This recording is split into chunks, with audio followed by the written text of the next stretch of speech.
Welcome to Lee's Famous Recipe Chicken Thursday Night Lights, presented by Cincinnati Area Toyota Dealers.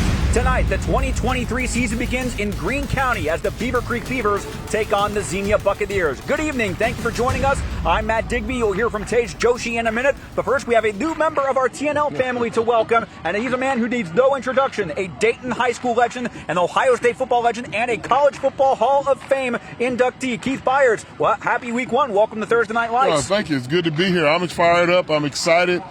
Football season, you'll hear me say this all season long.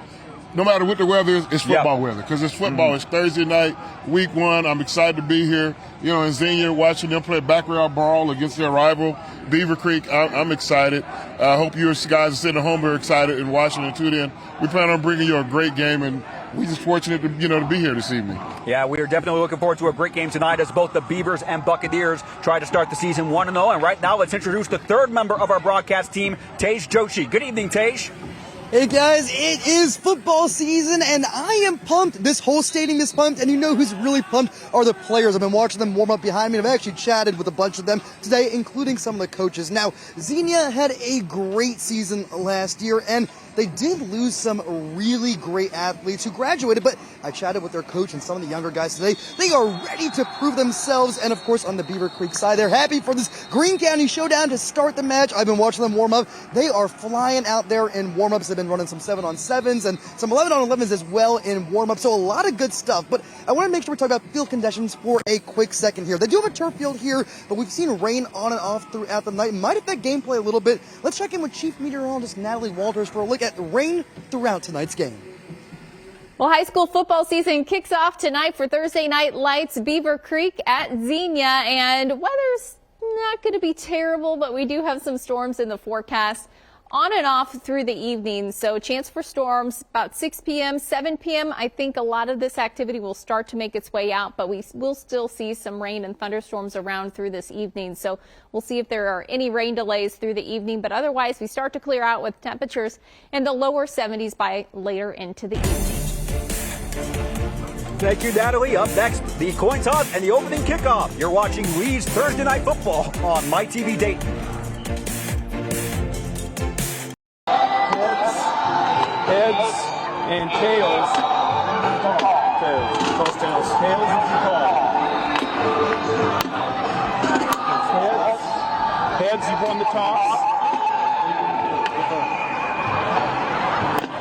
Xenia has won the toss.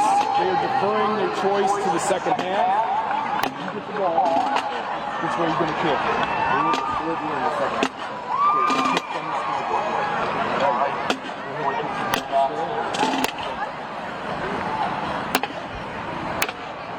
Beavercreek will be receiving the opening kickoff. Fellas, have a good game. Good luck.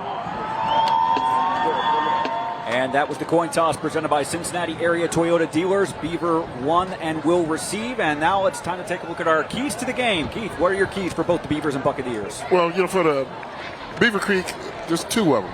Limit turnovers, especially early in the game, and then also early success. They're coming off a 2-8 season, so they want to set the tone for 2023. So I'm looking for them to have early success. As far as Xenia, same thing, set the tone. The first 4 minutes for the first quarter, how are they going to come out as opening drive on offense, opening drive on defense? What are they going to do? And most importantly, limit penalties, especially first game of the season.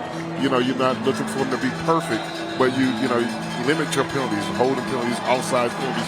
Always look for that in the first game of the season. It's one of those situations you don't necessarily have an opportunity to win the game, but you just want to make sure you don't lose the game. You want to stay out of third and longs. Penalties that set that up for you a lot. This kickoff brought to you by Wright and Schulte. Mason Rubio awaits the signal. Christian Youngblood and Adi Hernandez are deep. And welcome to season 2023. This kick end over end. Youngblood lets it bounce into the end zone. And Beavercreek will start on the touchback. That's you can tell Youngblood wanted to get his hands on that ball, but it carried into the end zone so he could return it. So Beavercreek will get their final instructions before heading out for their first offensive series of 2023. Jack Minnick is the quarterback. As here's a look at the Beavercreek starting offense, brought to you by Lee's Famous Recipe Chicken. Minnick, the first-year quarterback, but he has a lot of experience in Youngblood, Lakin Pierce, Maddox Johnson, Adi Hernandez, and you see there Owen Ranley. Yes. Among the receiving core. And a fumble on the opening snap, and Minnick doing all he can to try and prevent the turnover, but it's going to be Xenia picked up with the ball. Number 40 with the quick reaction, Torian Hill, and a dream start for the Buccaneer defense. First and goal. You couldn't ask for a better start if you're a Xenia fan. You know, you almost get a scoop and score the first play of the season. Not only the game, the first play of the season results in a turnover, by Xenia. So that's greater, aggressive defense. So that's not only a turnover for Xenia, it's also a first down for the Buccaneer offense. Again, at the 2-yard line. It's a Donato's delivery zone status. A dream start for Xenia's offense. Certainly how they... Yeah, man, that's one of my keys to the game was setting the tone early, for Xenia, and I believe they did that. They set the tone right away. I think they set the tone so good, they had to take a timeout. Exactly. Yeah. They weren't ready. Well, we have noticed that if you were watching our 6 at 6:30 newscast, it's been raining on and off. Do you think that maybe had a part to play with it, just handling the ball, and especially on the wet conditions? Yes. Even though you practice with your game ball, during pregame. But, it's first game of the season, you got a little nerves, you're a little jittery, you're excited. And, unfortunately, I think they had a good play set up, too. It's just they to get the center quarterback exchange. Well, there you see the Xenia starting lineup on offense. Gavin McManus back for a third year as a starting quarterback. He is a junior, and he has one man in the backfield, Elijah Johnson. Also, a lot of action you're going to see for Tremonde Henry, number 20, one of the few players to play both ways on offense. They got that big offensive lineman, Gabe Funk, is the Appalachian State, commit already. So I would expect them going to run the ball quite a bit to the left side behind that big left tackle. Big number 65. So Xenia's first play from offense in the 2023 season. It will come from the Beavercreek 2-yard line. They're in the Donato's delivery zone. McManus in the shotgun. It's a handoff and one broken tackle into the end zone for the touchdown is Jace Jones, number 8. A touchdown brought to you by Donato's, and Jace Jones has the honor of scoring the Buccaneers' first touchdown of 2023. I mean, what a start for the Xenia Buccaneers. The first snap on defense results in a turnover. Your first snap on offense results in a touchdown. Hey, better. We couldn't draw it up all season better than that. I think Maurice Harder was hoping for an enthusiastic start, like you said, setting the tone early. I'm not 100% sure he was planning on that good of a start. But he's not going to turn it in. You've been all this off season, you've been working for the first game, and this is how it starts for him. Extra point. Can't overlook special teams. Being attempted by Alex Gregg, number 31. The kick is up, and the kick is good. Good snap, good hold, good kick. We are 10 seconds into the 2023 high school football season, and Jace Jones already has one touchdown. Xenia with a 7-0 lead against Beavercreek. Timeout.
Kicking off for Xenia.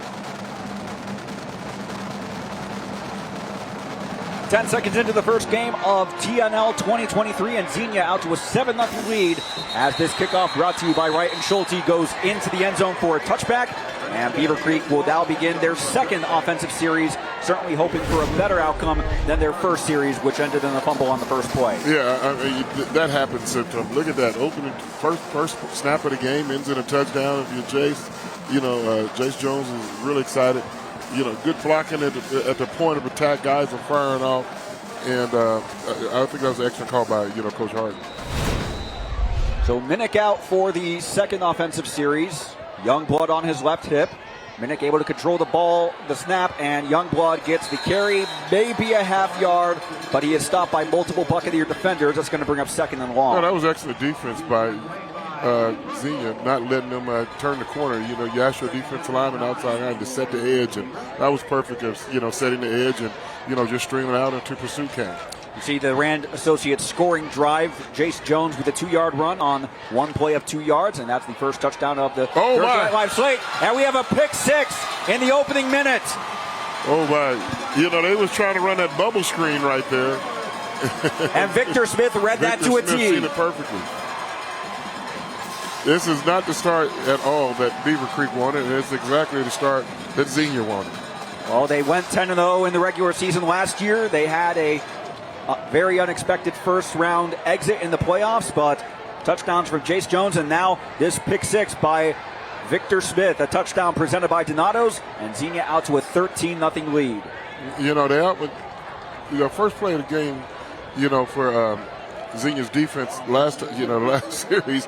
You know, it was in a turn. Almost was a scoop and score. That time it was a pick six. You know, they've turned them over twice, 2 times out and two turnovers, you know, for that Xenia defense. Extra point attempt is Sean Leonard, who's actually on. My mistake. And Sean Leonard now 2 for 2 on extra points. He has been a busy Buccaneer in the opening 43 seconds. 2 kickoffs. 2 kickoffs and 2 extra points. 2 extra points. And, you know, you're a special team. You don't expect to get that many snaps, and it's not even a minute into the game. You know, we're 43 seconds into the game, and we have a 14-point score, lead right now for Xenia. And I've been in the other side of this. I've been down 24-0 before college. You were. So I know what it feels like. Wait a minute. So if you're Beavercreek right now, you're thinking this is Murphy's Law. Yes. Anything that could go wrong has went wrong. I know you've used that quote when talking about this particular game in question. Yes, indeed. So, hey, you just got to just shake it off. It's a lot of football. It's a lot of football. This game is a long way from being over. It's not even a minute in, and Beavercreek is down 14. Not the way they worked hard. Especially, you know, we had an opportunity to go out and watch practice yesterday. Those kids was fired up and ready to go. That's why I said they need early success. Yes. You know, to know that they have a chance to win this ball game. It is still early in the ball game. They haven't had a success yet, but it's still early in the ball game. So what they have to do is just regroup themselves and just get back in it. You know, they don't have any plays in the playbook, but they can get 14 points. So it's one play at a time. Let's see if they can, you know, crawl their way back into this ball game. This kickoff brought to you by Wright and Schulte. Sean Leonard lining up for his third kickoff in a 43-second span of game time. The 2 deep men remain, Youngblood and Hernandez. And right now we have a flag right on the kickoff. We have offsides, you know, by Xenia. I think one of the guys is a little too anxious to get down there and confirm that. Yep. Got ahead of the kicker there. That'll move it back to the 35-yard line.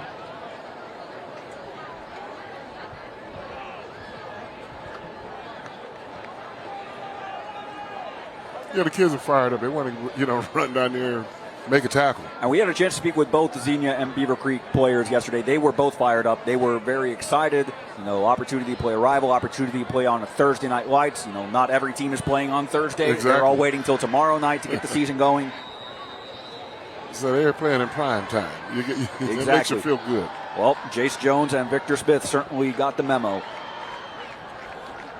So this kickoff brought to you by Wright and Schulte. Sean Leonard from the 35, and this looks like it might be returnable. Yes, it is. Adi Hernandez from the 2-yard line, cutting out to his left, out to the 20, able to weave around defenders into the 25 and to the 30-yard line before taken down by Jace Jones. But a great return for Adi Hernandez, about 28, 29 yards, and that will give Beavercreek much better starting field position than just the 20 with the touchback the last few kickoffs. Right. I mean, sometimes it's just the little things. You just need one spark, and sparks turn into flames. So Beavercreek, they did have that spark.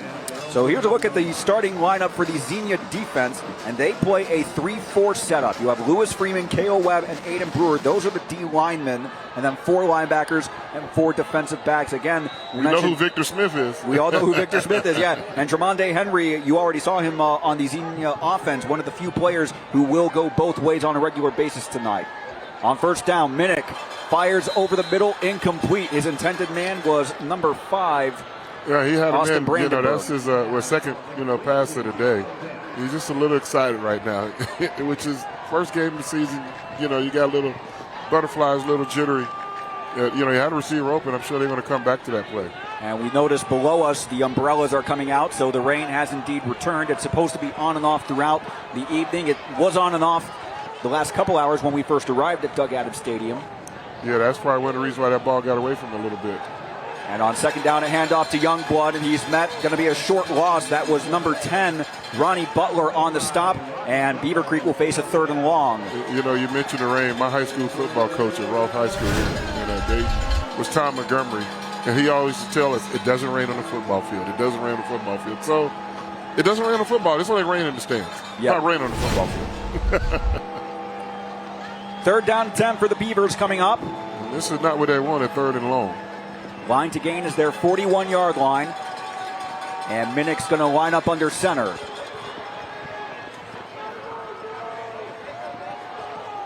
Handoff to Youngblood. There is a flag on the play as Youngblood forced out of bounds after about a 3-yard gain. I think maybe somebody lined up offside. When you see a penalty that fast, it's because somebody lined up in a neutral zone. But let me see if I'm correct.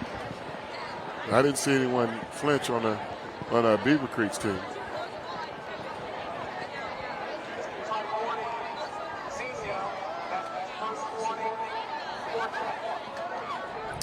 So sideline warning is the call. Somebody lined up. Somebody's in there.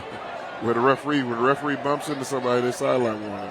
Well, and I think it's. That's where the get back coach comes in. And it's also in the sense that we were talking about how hyped Xenia was for this game entering, and now the start they've had in the first 90 seconds. Oh yeah. So Beavercreek on to punt. C.J. Crawford, the punter, back to receive. That's a nice punt. Number 6, Juan Underwood. And Underwood's going to let that ball bounce around. It gets a Beavercreek friendly bounce inside the 30. And the Buccaneers will take over at their own 28-yard line. It's the first time we get a good look at Beavercreek's defense. It was only in for one snap when they had their back up against the wall. But now they got open field, so they got a chance to show their stuff. So they going to create a turnover. So here is Xenia. First a look at the Lee's Famous Recipe Chicken Beavercreek defense. They play a 3-3-5 lineup, 2 strong safeties and 2 cornerbacks in addition to a free safety with 3 D linemen and 3 linebackers. Gavin McManus, his first snap was a handoff to Jace Jones. It resulted in a 2-yard touchdown. Here's the second snap of the 2023 season. Quick throw over the middle. That's Tremonde Henry. Broken 1 tackle. Out past the 40, and that should be good for a first down. That is a first down presented by Arby's. We're going to see a ton of RPOs. That's run pass option, out of both teams, but especially Xenia. They give you a steady diet of that. They spread you out and looking for the soft spot in your defense, and they try to exploit it. First down just past the 40-yard line. Some early movement, and we're going to see another penalty. Yeah. In high school, you can't line up. You can't, get in that neutral zone. even if you don't touch the other team, it's a penalty. In college and pros, they let you get back, but not in college. You can't cross that line. I mean, high school, you can't cross that line. So instead of 1st and 10, it's going to be 1st and 5 at the 46-yard line. They're still blitzing. McManus going with a screen pass. That's caught by Juan Underwood. Quickly past midfield and up for a first down before he's taken down by 2 Beavercreek defenders. Looks like it's coming back. I think we have Holden. It was a good block that turned into a tackle by the receiver.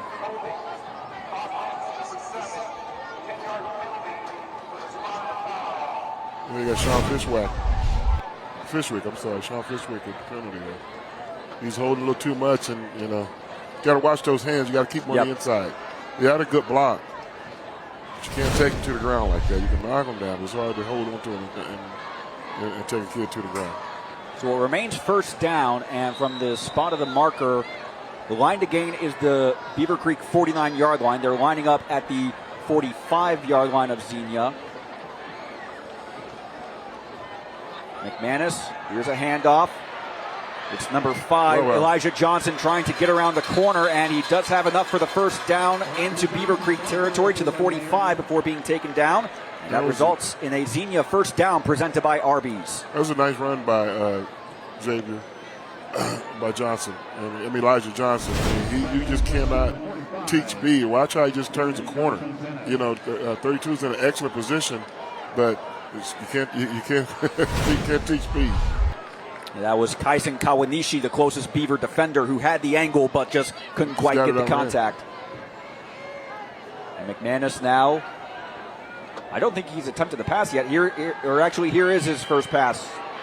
No, he's going to take off himself. His first QB run up the middle. It's good for about 3 or 4 yards, and we'll bring up second and manageable. I think that was an excellent decision also. He didn't force the pass. You take what the defense gives him. You're moving the chains. That's managing your offense instead of, throwing an ill-advised pass and making it 2nd and 10. Now it's 2nd and 5. That's just as good as a regular traditional run. Step back, he's looking downfield, doesn't see what he likes, just tucks it and run it. You see multiple Beavers involved on the stopping of the play. Brings up second and about 6. And a quick handoff to Aiden Solis, who is able to get a couple yards out of the play before being stopped by number 11. Yeah, those quarterbacks like those plays. They get an easy completion. And it wasn't up for a first down pickup on the run by Aiden Solis. That's a first down presented by Arby's. Xenia's had a couple of those on this drive as they look to cash in on a longer drive than what they've had already in this first quarter. Xenia's got a smooth start to this game. Everything that seem to be dialing up is working. They got a lot of answers for what Beavercreek is giving them right now. McManus has Underwood open on the left side. He's able to maneuver inside and pick up a couple of yards as the Buccaneers move inside the 30-yard line. Going to bring up second and short.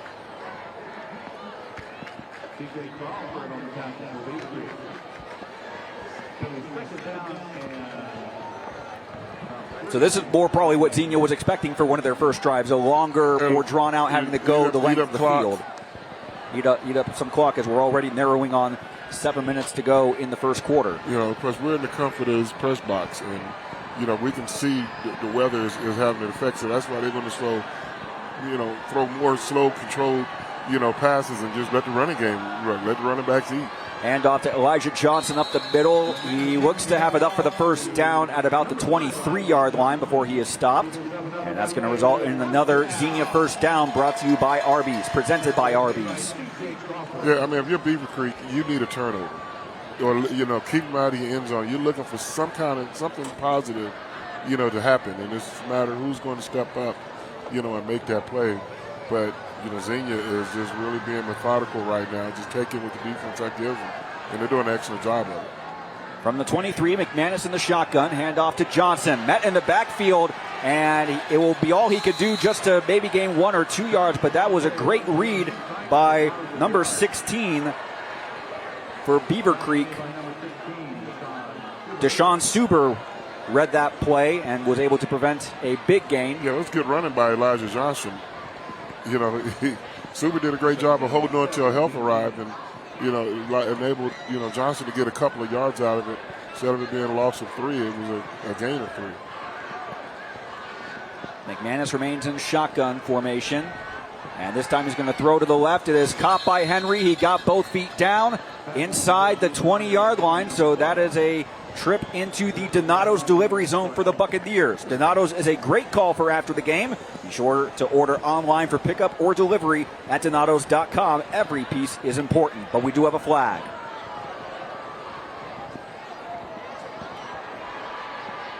So what are the referees going to call this time?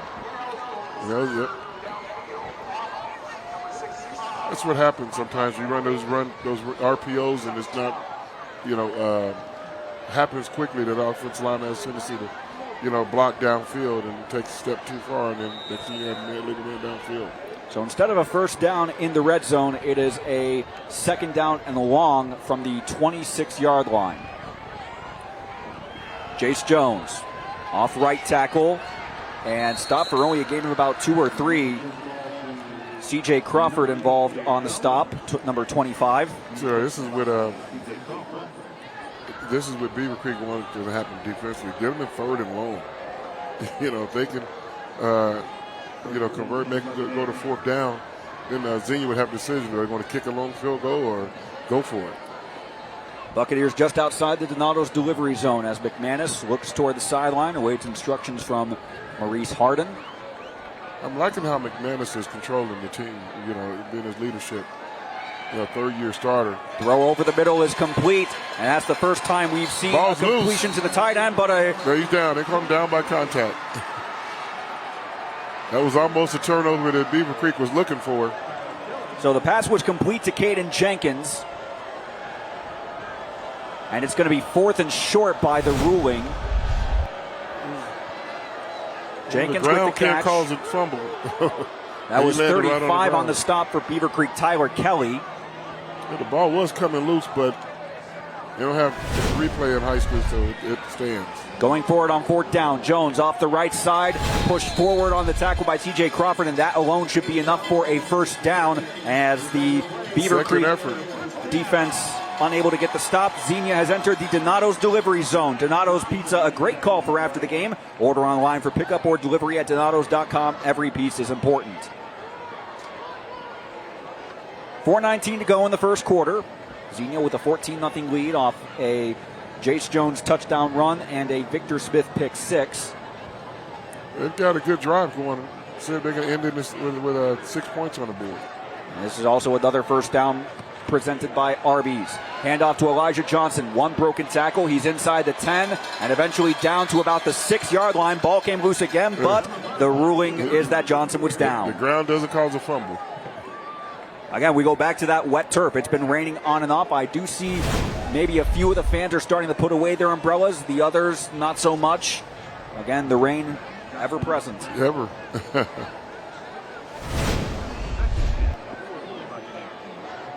Second down and 4 coming up from the 6-yard line. Xenia can get a first down at the 2. You got plenty of time. It's 7 seconds on the play clock. McManus from the shotgun. Handoff to Johnson, who was in the backfield, able to break one tackle, and he's not able to break an eventual tackle by Beavercreek's number 10, Maddox Johnson. A much-needed play for the Beaver defense, and that forces a 3rd and about 10. Sometimes, they call him in the blitz. That was an excellent play that instead of you pull him to the left tackle, big Gabriel front 65, he just couldn't get there. See Johnson, he was able to break one tackle, break a second, but Maddox Johnson was the 3rd, and Maddox Johnson was not letting go. Yeah, Maddox Johnson did an excellent job. Wrap him up and get him on the ground. As right now the teams head to their respective sidelines. Just over 3 minutes to go in the opening quarter of Thursday Night Lights 2023. Again, if you're just joining us, Xenia with a dream opening minute to the 2023 season. A forced fumble and recovery, setting up a 1st and goal from the 2 on the first play from scrimmage this season. And the very first play of that ensuing offensive drive, Jace Jones in from 2 yards out. Be sure to follow us on Twitter, or on X, with the handle at Dayton247 now. Be sure to use the hashtag Thursday Night Lights. We may give you a shout out over the course of the evening, over the course of the season. It's A.J. Johnson, a little banged up. Looked like he didn't want to come out. He's telling the coach, I'm okay.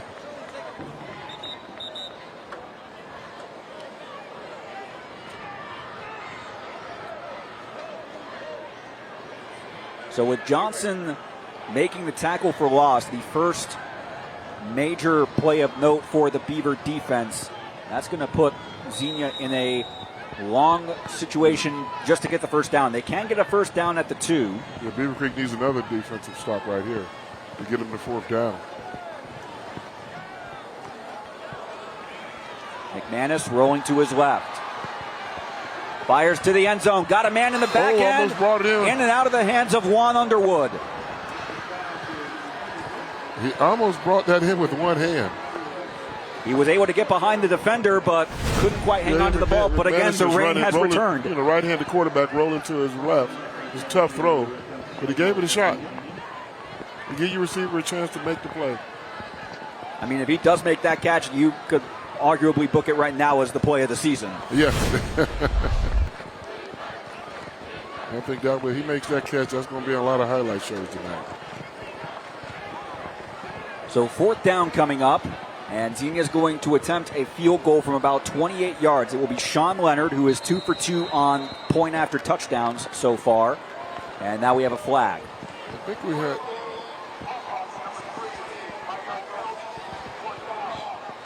That game, and now that field goal just got a little tougher.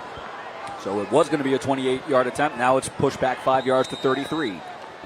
You know, I've only seen 2 extra points, but Beavercreek has come close to blocking both of them. You know, who knows? That may be the spark they get down. They get a chance to block this field goal attempt. And they're coming off the edges pretty good. Aiden Solis is the holder. Kick is up. And it is good. Got it just inside that left upright. So Sean Leonard 2 for 2 on PATs, and now he has a 33-yard field goal, and Xenia has increased their lead to 17-0. Buccaneers excelling on the opening edition of Thursday Night Lights 2023.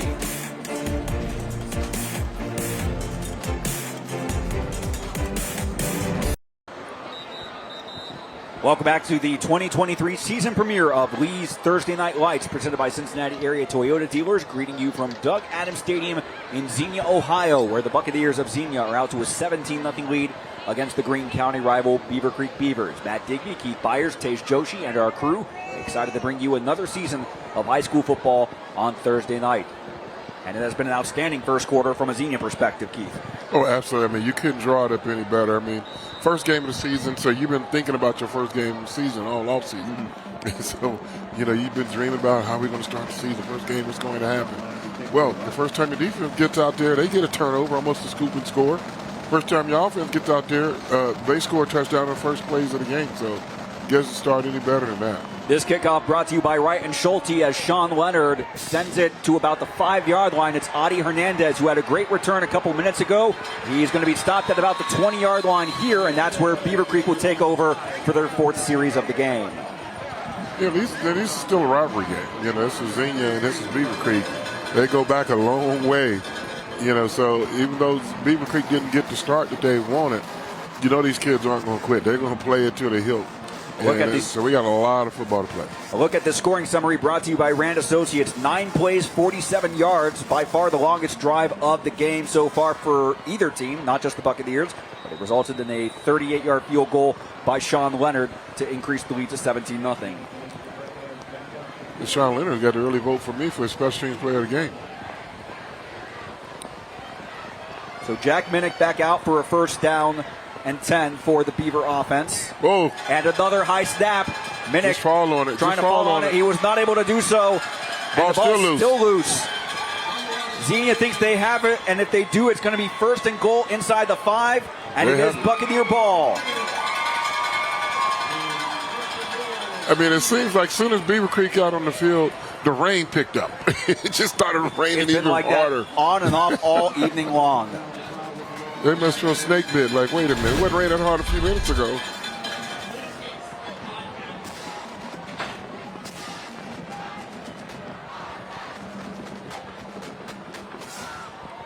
And you see the scramble for the ball, eventually recovered by a member of the Buccaneer defense.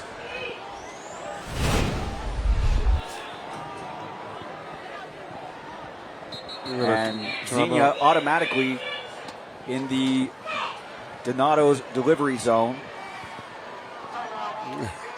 And Xenia's already calling their second time out. Xenia didn't have enough people on the field. Always that issue of miscommunication first game. When you have a quick change like that from offense to defense on a turnover, you know, first game of the season, you know, you see that. You're just not quite as prepared. I mean, you prepare for it, but you just never, you know, just as you have to actually go out and execute it. You talk about it in practice, but, you know, so that may be a timeout, you know, that Coach Hart may want at the end of the half, but he won't have. You know, that's happened twice to him, you know, so far this game. but that's one of the improvements that you go throughout the season. So first and goal for the Buccaneers. They will take over at the Beaver 5-yard line. As now, again, the rain has at least subsided, slowed down. Well, a little bit. It has not gone away completely. The umbrellas remain out in the stands, but McManus lines up in the shotgun, and a handoff to number 10. Up the middle for a touchdown goes number 10, Ronnie Butler. He's made some plays on defense and now on offense. A touchdown for Ronnie Butler. Touchdown brought to you by Donato's, and Xenia has increased the lead to 23-0. That's just a great point of attack blocking. Everyone's, doing their job, and it just opened up, like it's parted like the Red Sea. You see Jace Jones applying a critical block right there at the 1-yard line that maybe the defender would have had an angle to stop Butler short of the goal line, but once Jones made that block. As Sean Leonard, it was off to the side, and it's no good. Yeah. Those missed extra points, they can come back to They have a way, don't they? They do have a way. Even when it's 23-0 in the game, you always you want that back. Right now, let's send it down to the sideline, and Tej Joshi. Hey, Tej. Hey guys, the rain has definitely picked up, probably contributing to the turnovers, but there's now 3 turnovers in this game for the Xenia defense, and I want to tell you a little bit about how they are celebrating that. They're actually giving away their turnover belt to the guy who just forced the last turnover on the sideline right now, and they have a touchdown chain as well, all being paraded with the players as they are racking up the scores and the turnovers right now. That's all right now. Of course, just a way to keep the players engaged on the defense side of the ball. For now, though, back to you guys up in the booth. All right, Tej, and that has been a busy sideline for Xenia as we take a look at this scoring drive presented by Rand Associates. A 1-play, 4-yard drive resulting in a 4-yard touchdown run by Ronnie Butler, his first score of the night, and Xenia's 3rd touchdown.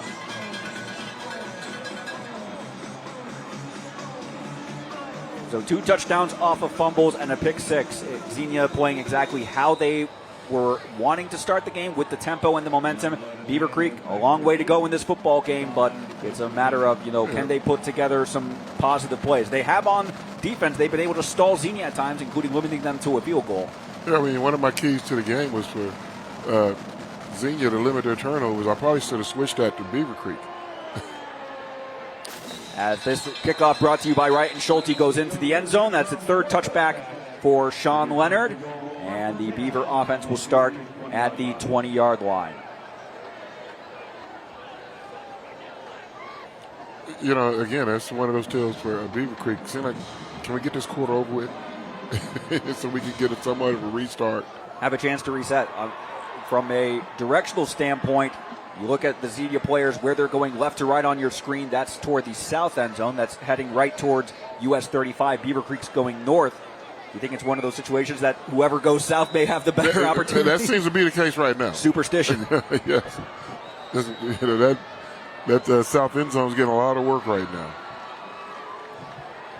So 2:30 to go in the first quarter. Beavercreek back out. They have a 1st and 10 from their own 20. Jack Minnick in the shotgun, and a handoff to Quentin Youngblood up the left side. Broke about 2 tackles and leans forward to the 23 for a gain of 3 before he is brought down. And there you see Tej was mentioning the turnover belt. He said they have a touchdown chain too. That's most teams I've seen. They either have one or the other. Xenia is one of the first instances I've seen one team having both. Yeah, I did see Jace Jones have it on after their first touchdown. I did see him on the sideline with him. So there's the turnover belt and the touchdown chain as Beavercreek now has 2nd and 7. Handoff to Youngblood, more up the middle this time. Maybe got 1 yard to the 24, so it's going to bring up 3rd and 6. Yeah, it's 3rd and manageable. It's not, 3rd and long.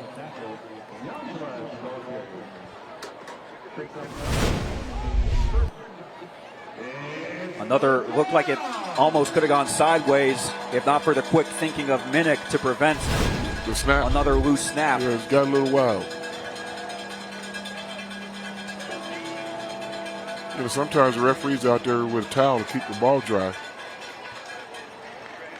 3rd and 6. Minnick back to pass. He's going to look downfield. Got a man. Adi Hernandez looked like he had a step, but just couldn't quite catch the ball, and it's going to be 4th and 6 upcoming for the Beaver offense. Well, I'm an offensive guy by nature, and I look like Beavercreek got a little way with a little holding. That's a little PI right there. They got away with it. That's why you see that Adi there. He was looking at waiting for the call. Yeah, Adi Hernandez. But it's the first game of the season for the referees too. Yep. So 4th down and 6 instead of what could have potentially been a first down out near midfield. Instead, it's C.J. Crawford back to punt. And Juan Underwood back to receive the excellent punt. Another great punt by Crawford. He's had 2 excellent ones. He's going to return it. And it's going to be returned, but only for a gain of about 1.5 yards.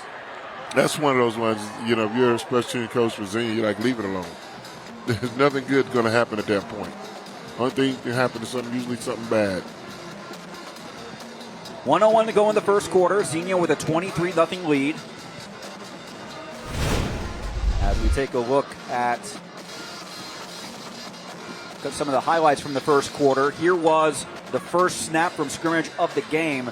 It was a fumble on the snap and recovered by Torian Hill. And the very first play from scrimmage from offense on Xenia's point of view, Jace Jones into the end zone for 2 yards. That was the first touchdown of 2023. And then very next possession, it looked like it got, I didn't even see it get tipped. Yeah, it felt kindly for Victor Smith.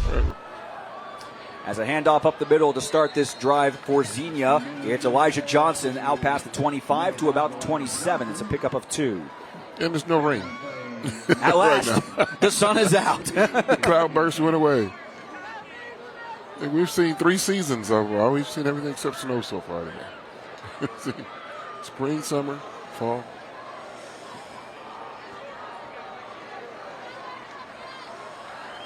Second down and 8 from the 27. McManus, I don't think he's been under center one play at all, but we've got a flag. And it's Beavercreek was showing blitz that time, and Xenia got a little antsy. Moved the right tackle, moved a little too soon. So instead of 2nd and 8, it's now going to be 2nd and 13.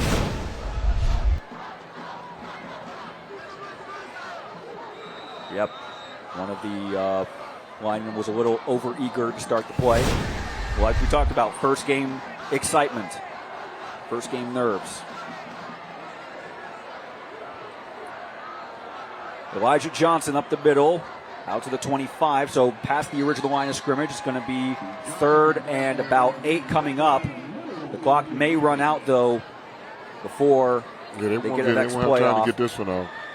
But that brings an end to the first quarter of high school football for 2023, and what a quarter it was for the Xenia Buccaneers. Multiple turnovers resulting in multiple touchdowns, and the Buccaneers have a 23-0 lead after the opening 12 minutes of the new season. We'll take a timeout. You're watching Leeds Thursday Night Lights on MyTV Dayton.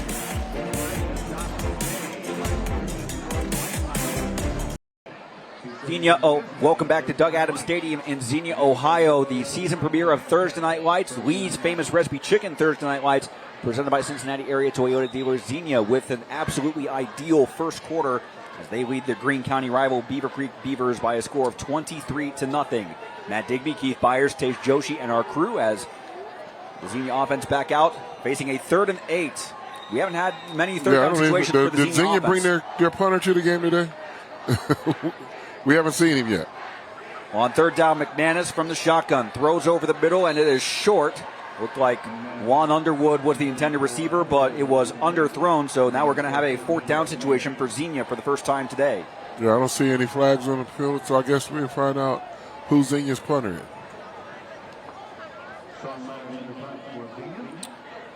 I just heard the announcer refer to Sean Leonard, who already has 2 PATs, an extra point. He did miss his most recent PAT attempt to the left.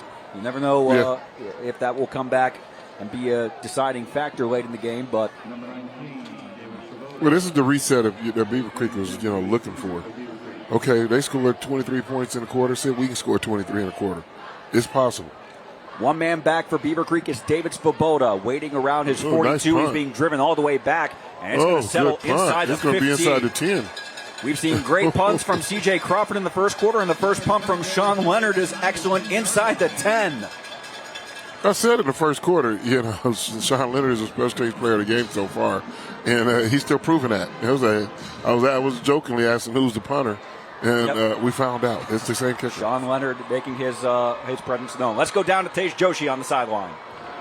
Hey, Matt, one thing we all talked about in the pregame is that there are a bunch of renovations new to this facility here in Xenia. One thing that happened in between the first and second quarter during the break, they read an official proclamation from the governor, Mike DeWine, helping them inaugurate their new renovations to the stadium, the grand opening of the Doug Adams Stadium here in Xenia, Ohio. The cheerleaders and, of course, some of the folks with the school board were involved in that. This is actually that proclamation from the governor right here in my hand. So they're enjoying some football on week 1 in a new facility. All right, thank you for that information, Tej. You saw the signature of the Lieutenant Governor, John Husted, who, of course, has many ties to the Miami Valley, played football at the University of Dayton not too long ago.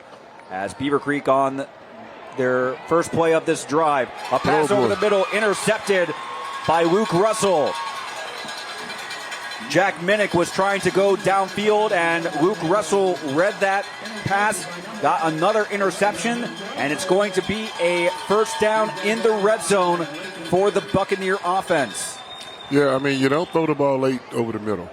You know, when you throw the ball deep over the middle, it has to be in time and in rhythm. And they were a little bit out of sync there. And so that's one time, for the quarterback, you have to just throw it away or just eat it. And there's Luke Russell, the latest recipient of the turnover belt. As you see, Minnick. He's under pressure. Was hit almost right as he threw the ball. Adi Hernandez was the intended receiver. But now 1st and 10 for the Xenia offense in the Donato's delivery zone. McManus looking to the corner and in and out of the hands of number 7, Sean Fishwick. Sean Fishwick wants that one back. McManus put it on him. He did have a step excellent on the play, called coming out of, after a turnover, the quick change, you look for it to automatically, go long, and that was a good play. Defense wasn't quite ready, and he put it on the receiver. He was just appeared to take his eye off the ball for a half a second, and that half second made all the difference. So it's now 2nd and 10, ball at the 18-yard line. Again, with the return of the interception by Russell, that puts Xenia in the Donato's delivery zone. Donato's a great call after the game. Either call in or order online at donatos.com. Oh, good hold there. And a gain for Jace Jones inside the 15 to about the 14-yard line. So should be 3rd and 6, I believe, coming up. That's an excellent call. I mean, 2nd and long. Just run the ball up the middle. Trust your big offensive line. They got a nice sized offensive line. 3rd down and 6, one man in the backfield along with McManus. Beavercreek needs to try to turn them over. I mean, they've given the ball away enough tonight. Now, see if their defense can step up and get a turnover here against Xenia. Well, they did limit the Buccaneers one time to a field goal. They had a nice tackle for loss on a 3rd down, but this there it over is. The middle just talked it up. Is picked off. Nice return. And exactly what the Beaver defense needed. Well read by number 10, Maddox Johnson. He was the man who had the tackle for loss that forced Xenia to settle for a field goal on an earlier drive of the first quarter. And now he has the first interception there. Excuse me, that's actually number 19, David Svoboda. Yeah, being in the right place at the right time. Tip ball. You work on that all the time during the summer. And there it is. Pass was intended for Juan Underwood, but it fell kindly into the arms of David Svoboda, who has the interception. And you see Marcus Colvin there fired up as the Beavers have an opportunity to capitalize on a turnover.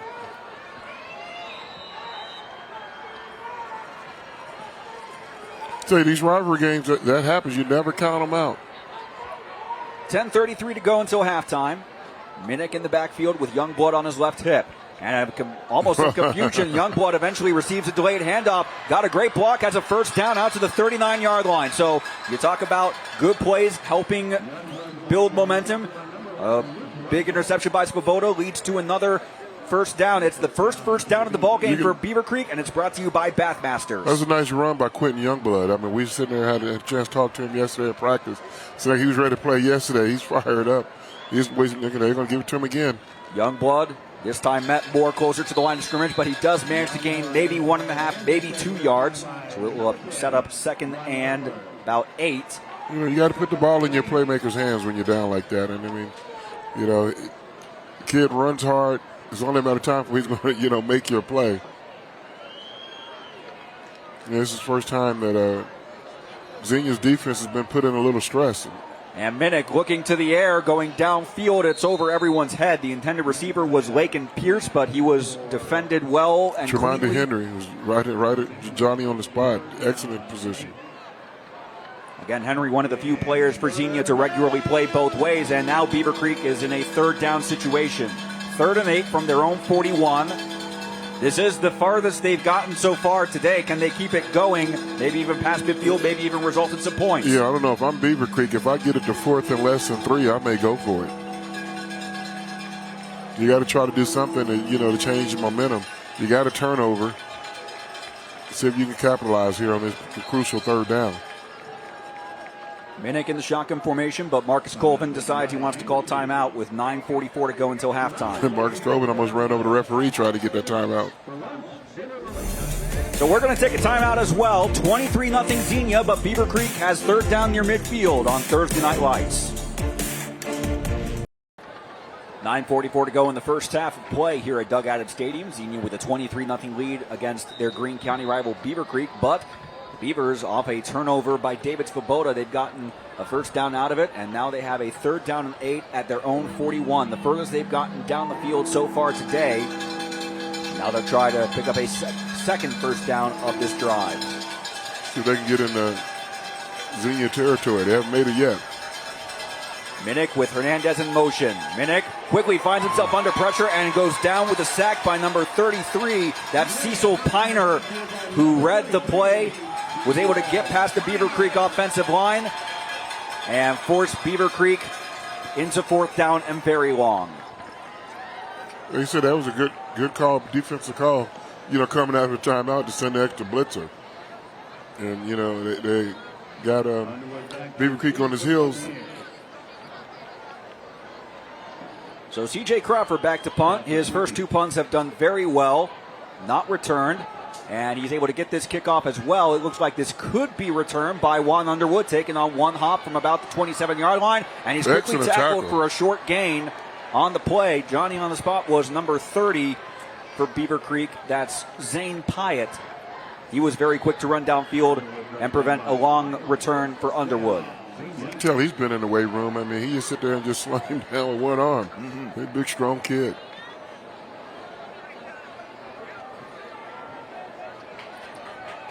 So 8:58 to go in the second quarter, and Xenia is coming out for a drive. Their previous drive, they started in the red zone, but it ended in an interception. So how do you balance that? You're fortunate you get from a turnover, but you give it right back yourself. Yeah, if I'm Beavercreek, I'm like, hey, we turned them over in the red zone. Now, hey, let's just get a defensive stop, give our offense a chance. So I've been playing some teams' defense that we'll score ourselves. McManus with a swing pass out to Tremonde Henry. Got a block to get around one defender, and he's out to about the 35-yard line. That should be enough for a 1st down, and it is. The indication from the referee on the far side, and it is a Bathmasters 1st down for the Buccaneer offense. That's an excellent block by the receiver out here, number 19. It's just, that's an excellent block, but it could have been holding. You can't swing him down to the ground like that. That was Elijah Withers, number 19, providing the block that gave Henry the necessary room to pick up the 1st down. In the meantime, this is Jace again. It's Elijah Johnson up to about the 44-yard line. He could be close to another 1st down pickup. Yes, they're indicating to move the chains. It's another 1st down presented by Bathmasters for the Xenia offense. So 2 plays, 2 1st down pickups, both through the ground from Tremonde. Well, you see they was running the ball left. We knew they were going to be running the big left tackle, Big Gabe Funk. We're going to see a lot of those runs. The Appalachian State commit. And this time Johnson going to his right, able to get by one man, but not by a second man. He's going to be stopped for about a gain of 2.5. But there is a flag on the play.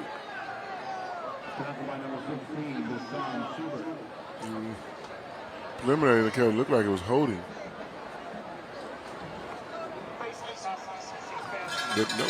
On Beavercreek.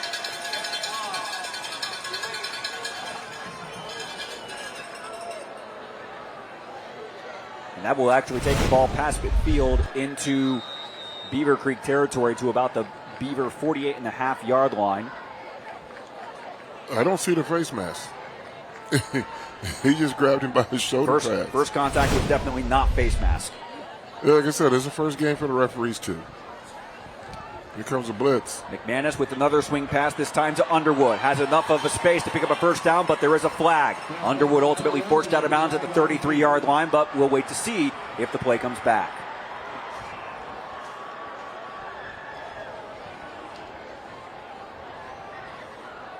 But it's like we've talked about before, Keith. It's the hype and the energy perhaps getting overexcited because it's the first game against an opponent, a first game that counts in the standings. Yes, indeed. I mean, we expect to see a lot of penalties. Yeah, there's lots of winners that time. But I said when they ran that bubble screen earlier, a few plays ago, they could have called it, but they didn't. They let it get away. But this time, they called it. They called multiple holdings that time. But they're only throw it on one guy. So the down remains first. Ball is at the Xenia 49-yard line. Line to gain is the Beavercreek 46.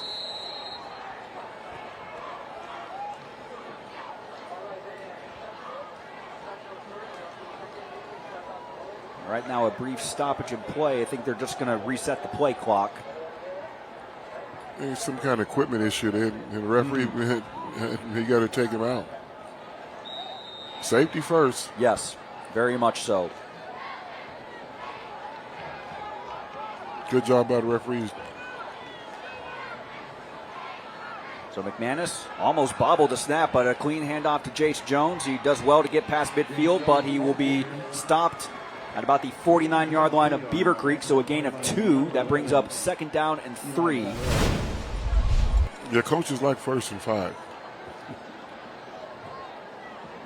So the Beaver defense, multiple defenders, and that's been a theme throughout the course of the first quarter and for what we've seen the majority of the second quarter, needing multiple players to make stops.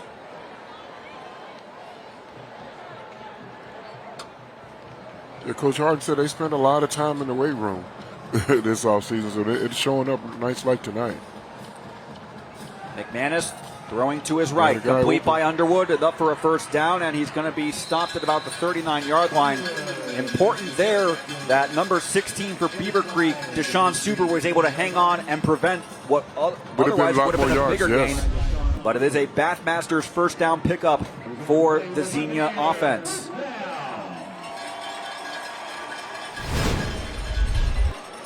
Ball marked at the 39-yard line. Again, that reception and the gain on the play resulting in a Bathmasters first down for the Buccaneers, as we're coming up on 6.5 to go until halftime. McManus throwing to an open Henry, but took his eye off the ball. Referees ruling it was a forward pass, and from our vantage point up here, it looked Henry forward. was ready to run. He forgot to catch first and didn't run second. But I'm really impressed with McManus. The junior quarterback. You can tell he's a 3-year star now. He started his freshman year, started his sophomore year. Here it is, year 3. And now he really feels like an upperclassman. That's something we talked about yesterday. I mean, he's got a good command of this offense, and they seem to be, going off this flow. So 2nd and 10 for the Buccaneers from the 39-yard line. Elijah Johnson on the left hip of McManus. No one on the right. 3 wide receivers to the left. And McManus goes to his left again, taking his eye off the ball. This time it's one Underwood. So back-to-back plays. It's one of those situations where you almost feel like you see the open space. You take your eye off the ball. Well, it's still a wet football. Even though it's not raining, the ball is still wet, and you got to look at it that much longer. That's true. You got to assure the catch. I mean, when you were playing in the college game, because back when you played at Ohio State, it was a turf field back then. Was it that much harder to catch the football playing on the wet surface? No. It's just your concentration, that's all. Even when it's hot outside, the ball can be sweaty. Mm-hmm. So, it's just just something that, coaching points, that coach can get across in tomorrow in his in the film session. Now Maurice Harden's going to call his 3rd timeout with 6 minutes and change to go in the second quarter. He's gonna have something to say similar to look the ball in, guys. Fundamentals. And we're going to take a break as well. 6 and change to go until halftime. Xenia with the ball and leading 23-0 on Thursday Night Lights. Welcome back to Thursday Night Lights from Doug Adams Stadium in Xenia, Ohio. A new-look Doug Adams Stadium. It's undergoing a massive renovation project that has been divided into phases, and what you are seeing now is the result of Phase 1. New stands, new LED lights. New press box? New press box. We're on the other side of the field. Those of you who have watched TNL telecasts in the past, we were on the eastern side of the field, but now your camera view, you're looking toward us, that you're looking west. I'm waving at you. You can't see me, but I am waving. We all are, yep. But yeah, part of a new day for Xenia High School athletics as the Buccaneers have 3rd down and 10 from the Beaver 39. McManus rolling to his right. There is a flag down, pass in and out of the hands of the intended receiver, but we'll check the flag. Tremonde Henry with the intended receiver. He had a little too much time because it gave the referee a chance to call holding. That's a preliminary indicator. So now Marcus Colvin, I think, actually do you take 3rd and 20 or do you go 4th and 10? From this position, because of where the ball is located, what would you do if you were Marcus? Well, Coach Colvin, Yep. he would have to, take the penalty. Yep. You got to take the penalty. Make it 3rd and 20, where because 4th and 10, too far for a field goal. Maybe too close to punt, and they got momentum. You got to take the chance of them going for the 4th down away. Because the other thing we haven't seen a ton of is big yardage plays. We've seen a lot of turnovers. No chunk yards, We've right. had a lot. We had a pick 6, for instance, but that wasn't a long return, only like 15, 20 yards. We have not seen those big, super long highlight type plays. I mean, Xenia's had one long drive that ended in a field goal. Everything else has been turnovers. 3rd down and 20, a pitch pass to Aiden Solis, who is sandwiched in between tacklers and only gains about 5 yards, so that's going to bring up 4th down and long. So that's why you go 3rd and 20. Because now he got 5 yards. Now it's 4th and 5. They may go for it. Exactly. So now it's 4th and 15. They're more apt to kick the field. Punt the ball. That was Aiden Solis on the carry, and it's going to bring out Sean Leonard for a punt. His earlier punt was excellent, pinning Beavercreek inside their own 10-yard line. And I'm looking for this one inside the 5. Well, the line of scrimmage is the 45-yard line, so Leonard may have to aim more for height this time. The punt return to put his feet on the 10-yard line and don't go back. And the punt is on its way. Let it go in the end zone. Let it get in the end zone. There you go. That was Jamari Scott trying to run down the punt, but the ball crossing the goal line and going out for a touchback, so Beavercreek will take over. Beavercreek's returner, it made me nervous when he had his heels at 5 instead of his heels at 10. You teach the punt returner, put your heels at 10 yards and don't back up. So if it goes over your head, more apt to get possibilities going in the end zone. You don't want to put your offense in that precarious position of having to go 90 to 95 yards. 80's far enough. It'll get them to 20. So 5:28 to go in the second quarter. Again, if you're just joining us, Xenia on the first play from scrimmage, Beavercreek had the opening drive, but Xenia forced a fumble and collected the turnover. They scored a touchdown on the very next play, and it has been all Buccaneers since then. No score yet in this second quarter. Five and a half minutes to go in the half. If you're Beavercreek, you just want to get something on the scoreboard before the halftime. Minnick rolling to his right, and that pass is broken up, was nearly intercepted. And you see Trenton Lee, he had hands on it. He thought he had an interception. Yeah, he had a good read on it. He broke the same time the receiver broke out. It came out of his break. And he's got eyes on it. Minnick was trying to thread the needle to Owen Ranley and may not have accounted for Trenton Lee to stay where he was and have an opportunity to turn that play into an interception.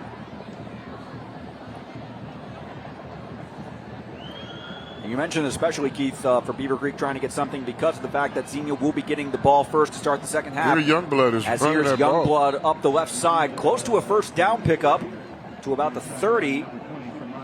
They might mark him. Yeah, they're already moving the chains. No, they are moving the chains. So a first down pickup on the run by Quentin Youngblood. It's a Beavercreek first down presented by Bathmasters. That's something you don't see a lot in high school. Measurements. The referees are really not often. distinctive. You're short. It's fourth down, or third down, or first down. They just make it real decisive here in Ohio about whether or not it's a first down or not. Under 5 minutes to go to halftime. Beavercreek, the furthest they've gotten in this game has been their own 41-yard line. And Minnick under center, hands off to Youngblood. Got about maybe 2, was forced back a bit, and they may end up only giving him 1 yard on the carry. Yeah, when you run into the short side of the field, you know, these high school hash marks are a lot wider than they are at a professional, even college level.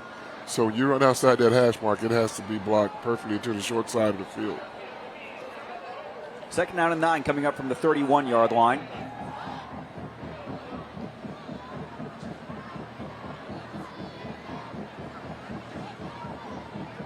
Youngblood on the right hip of Minnick, who has gone back to a shotgun formation. 2 on the right, 1 on the left. Minnick tries to throw it, and that's a lateral. And Hernandez doing all he can just to prevent the turnover, but it's going to be a massive loss, and it's going to bring up 3rd and very long for the Beaver offense.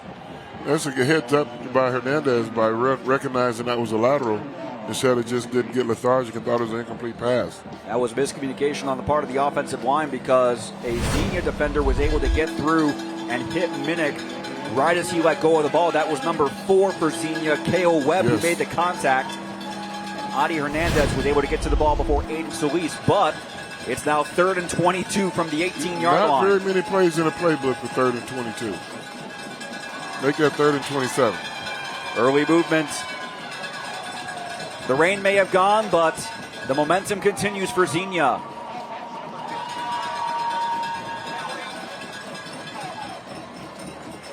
Like I said earlier, this is, you know, for Beavercreek, you know, it's Murphy's Law. Anything that could go wrong today has gone wrong for them.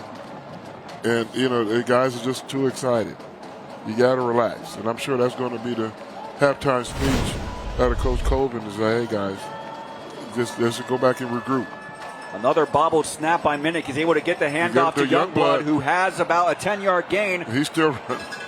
Almost out to the 29-yard line, so a gain of more than 10 yards. It would have been great had it been a manageable situation, but on 3rd down and 27, it's all he could do just to get close to the original line of scrimmage. So it's going to be 4th down coming up for the Beavers. You know, Coach Colvin said yesterday he wished he had a team of Quentin Youngbloods. Yes. You know, he said if he had a team of them, he'd be state champs every year. So C.J. Crawford on to punt. He's been busy as a punter, but he's done very well. But nearly got that one blocked, got it off in time. Fair catch called and cleanly made at the 43-yard line. Juan Underwood doesn't take any chances. I thought it was blocked. I was an early call on me. I thought he blocked it. He just managed to close his eyes at the last second. I mean, he is right there in there. Here's another look. Yeah, he flinched. That was Victor Smith. He had a pick 6 in the first quarter, very nearly had a blocked punt in the second quarter. Yeah, but sometimes it's too good to be true. Like, well, I'm there.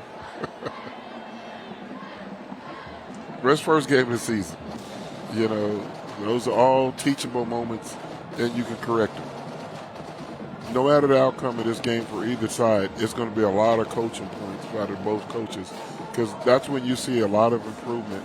You don't want to be playing your best football in week 1. You want to be playing your best football toward the end of the season. And so they're going to have a lot of teaching points out of that. As McManus on 1st down, Myers tipped over the middle. Almost looked like it could have fallen kindly for Van Stacy, number 3, but it was just beyond his grasp. It was number 44 with the tip for Beavercreek, Logan Johnston. It brings up 2nd down and 10. And you mentioned, you know, wanted to make sure you weren't playing your absolute best week 1 because Beavercreek is in the always tough GWAC. Xenia, the reigning Miami Valley League champions. And we talked with Gabe Funk and Gavin McManus yesterday. They mentioned, you know, last year might have been, you know, unexpected winning the league. This year, they know they're going to get everybody's best shot. Oh, yeah, they're not going to sneak up on nobody. That's a good tackle right there. As on 2nd down, the carry by Jace Jones only results in the short gain, going to bring up 3rd and long. We haven't seen that in a situation very often for Xenia's offense. Yeah, number 11 for Beavercreek. That was a heck of a tackle. Eli got that. Yeah. Doesn't show up on film, I mean, in the stat sheet.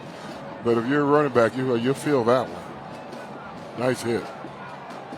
3rd down and 8 from the 46-yard line. Here comes the blitz. Pressure. Throw over the middle was intended for Fishwick, but it falls incomplete. On the coverage for Beavercreek was Maddox Johnson.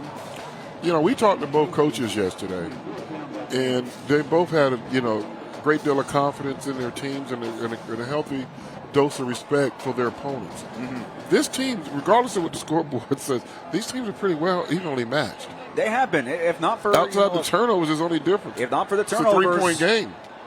They're evenly matched. Those turnovers and the weather, it's all the factors. And a bubble here on the snap for Sean Leonard, and he's not going to be able to punt it. So exactly the kind of break that Beavercreek was hoping they would get, they've now gotten. And for the first time, with a minute and just under 90 seconds to go in the first half, they will have an offensive play on the other side of the 50. Finally play on Xenia's side of the football. Here you see Leonard, it was all he could do just to handle the snap and prevent it from becoming a turnover. And sometimes the best decision is no decision. Don't try to, get the punt off and everything else. It's out of time. It's out of sync. It's out of rhythm. Give your defense a chance to make a defensive stop here. Beavercreek's drive will start from the Xenia 36-yard line. Again, this is the first time Beavercreek has been past midfield. They put together some plays on their last few drives. We'll see what happens here. Minnick firing over the middle, bobbled in and out of the hands of Crawford. And almost into the hands of Xenia. It tipped right off at number 40, if I'm not mistaken. There was a lot of traffic on that play. And really, Crawford was the only white jersey we saw. There were multiple Xenia defenders in coverage. Yep, Crawford got a hand to it, but was right in between the middle of two defenders. On second down, Minnick looking to his right. That pass caught by Adi Hernandez. It's going to be a small gain to about the 30. Dude, Minnick's got a strong arm. And actually, that's quite a few yards. I thought it was only 2 or 3. It's going to be 3rd and 4. That's definitely manageable for the Beavers.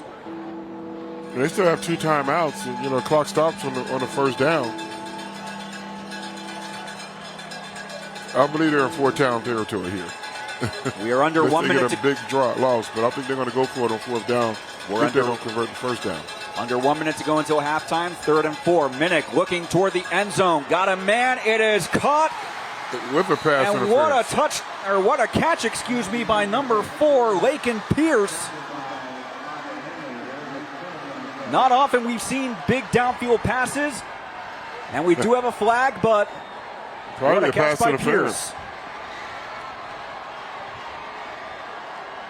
Like you said, exactly what Beavercreek needed right before halftime, and especially because, again, Xenia will be getting the ball first in the second half.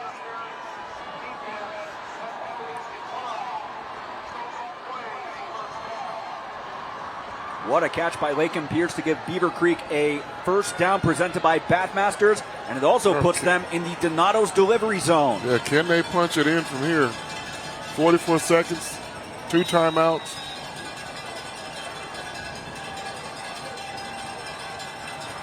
Minnick under center. And it's going to be a handoff to the big fullback. Broken long tackle. Did he break the plane? He fumbled. No, the ball came out. The ball came out. He tried to stretch it out and came loose. No signal yet from the officials. Did he break the plane? That's going to be the big conversation. Or did he stop his momentum before the ball came out? It was Tyler Kelly who took the handoff.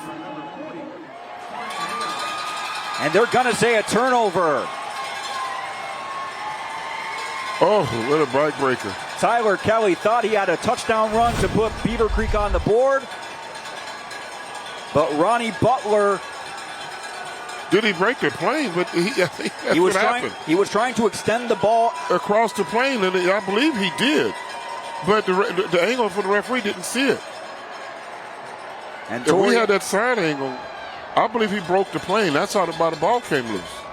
Torian Hill will get credit for the fumble recovery, as it was a team effort of Trenton Lee and Ronnie Butler who helped cause the fumble. And there's Torian Hill with the turnover belt. That's a tough call. I mean, it's a tough call. A huge turnover when you look at how this first half has gone. And again, Xenia getting the ball first in the second half. I mean, they had the momentum shift that they needed. They did. And, I always talk, as a player, we always talked about Mo, as in momentum. All momentum wants to do is be on your sideline. He's going to be on somebody's sideline, so you want to get him if he's not on your sideline. Now we're going to have a conversation between two of the officials. Are they going to, I wouldn't want to use the words overturn, but you got to stick with your made. Well, and also maybe the discussion, it didn't look to me like Torian Hill was in the end zone when he was tackled after the recovery. It was at the 1 yard line. Yeah, but when he reached the ball out, yes, I believe it reached across the line, broke the plane. So now McManus lined up under center, just trying to give himself some room to avoid the safety.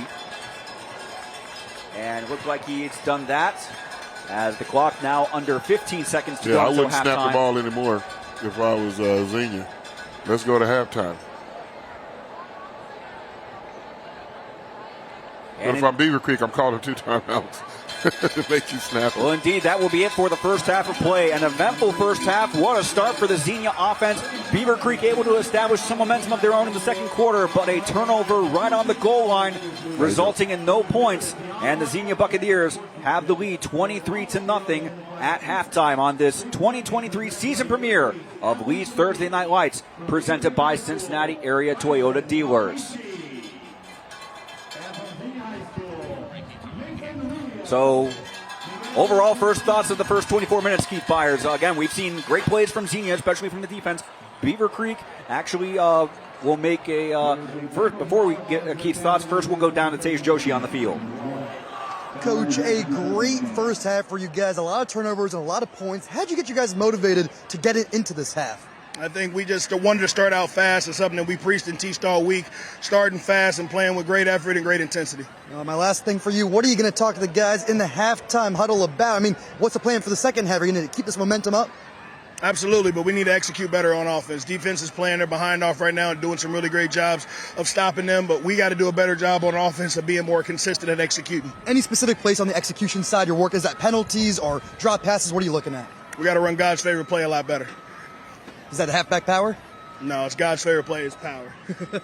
It was always a great chatting with you, Coach Mo. Appreciate you. Appreciate you, man. Back to you guys up in the booth. And Keith, real quickly before we go to break, great first half for Xenia. Absolutely. I mean, it's just how you draw it up.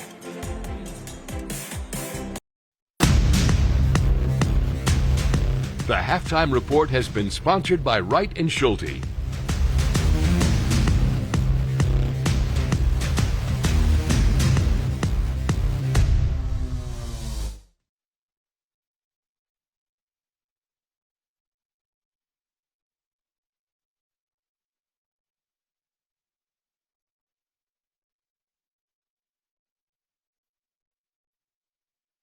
And the team over at Lee's Famous Recipe Chicken choosing to sponsor high school football. Why is that important to you and your team? Sure. I mean, community's always been important to us. We love being out in the community, take care of them, they take care of us. So nothing's better than Thursday night football under the lights, so we're happy to be here sponsoring. And you were telling me you individually, you grew up playing high school football in the region, right? I sure did. Grew up at Centerville High School, played football, graduated in 2014. So, of course, we are thankful that you are sponsoring our halftime show and a lot of our broadcasts overall because it helps us put together this show. So tell me a little bit about Lee's Famous Recipe Chicken for those who are unfamiliar.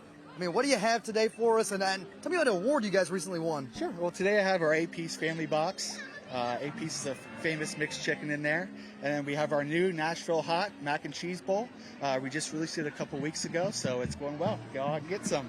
Of course, let's talk a little bit more about community involvement. Of course, we love it when businesses get involved in the community. You guys are doing that. High school football is a great way to do that. Overall, what's your message to other businesses out there?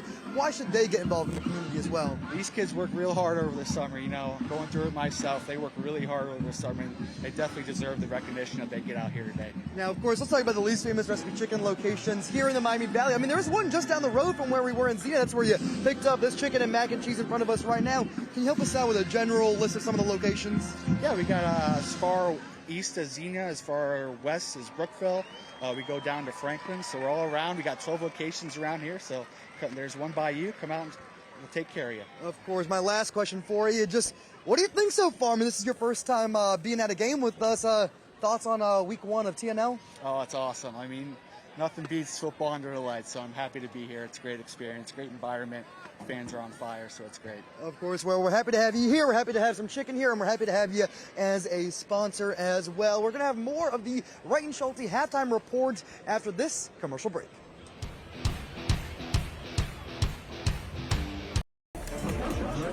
It is 23-0 here in Xenia. Xenia leads Beavercreek, of course, is more of the Wright and Schulte halftime show. We're chatting with some administrators over from Beavercreek. We've got Brad and Paul joining us today, our AD and our superintendent. Guys, I mean, tough game right now, but overall you guys have a great showing from your crowd and a lot of energy from your players. Maybe you can just comment on that real quick. Yeah, obviously the first several plays there of the game could have gone a little bit better for us, but thankfully the boys responded there in the second quarter and kind of stopped the bleeding, if you will. So. And of course, what I like to see always with the high school players is they kept playing with energy. Nobody gave up. Can you speak to that, not just for these guys here, but overall for student athletics? Why is that so important?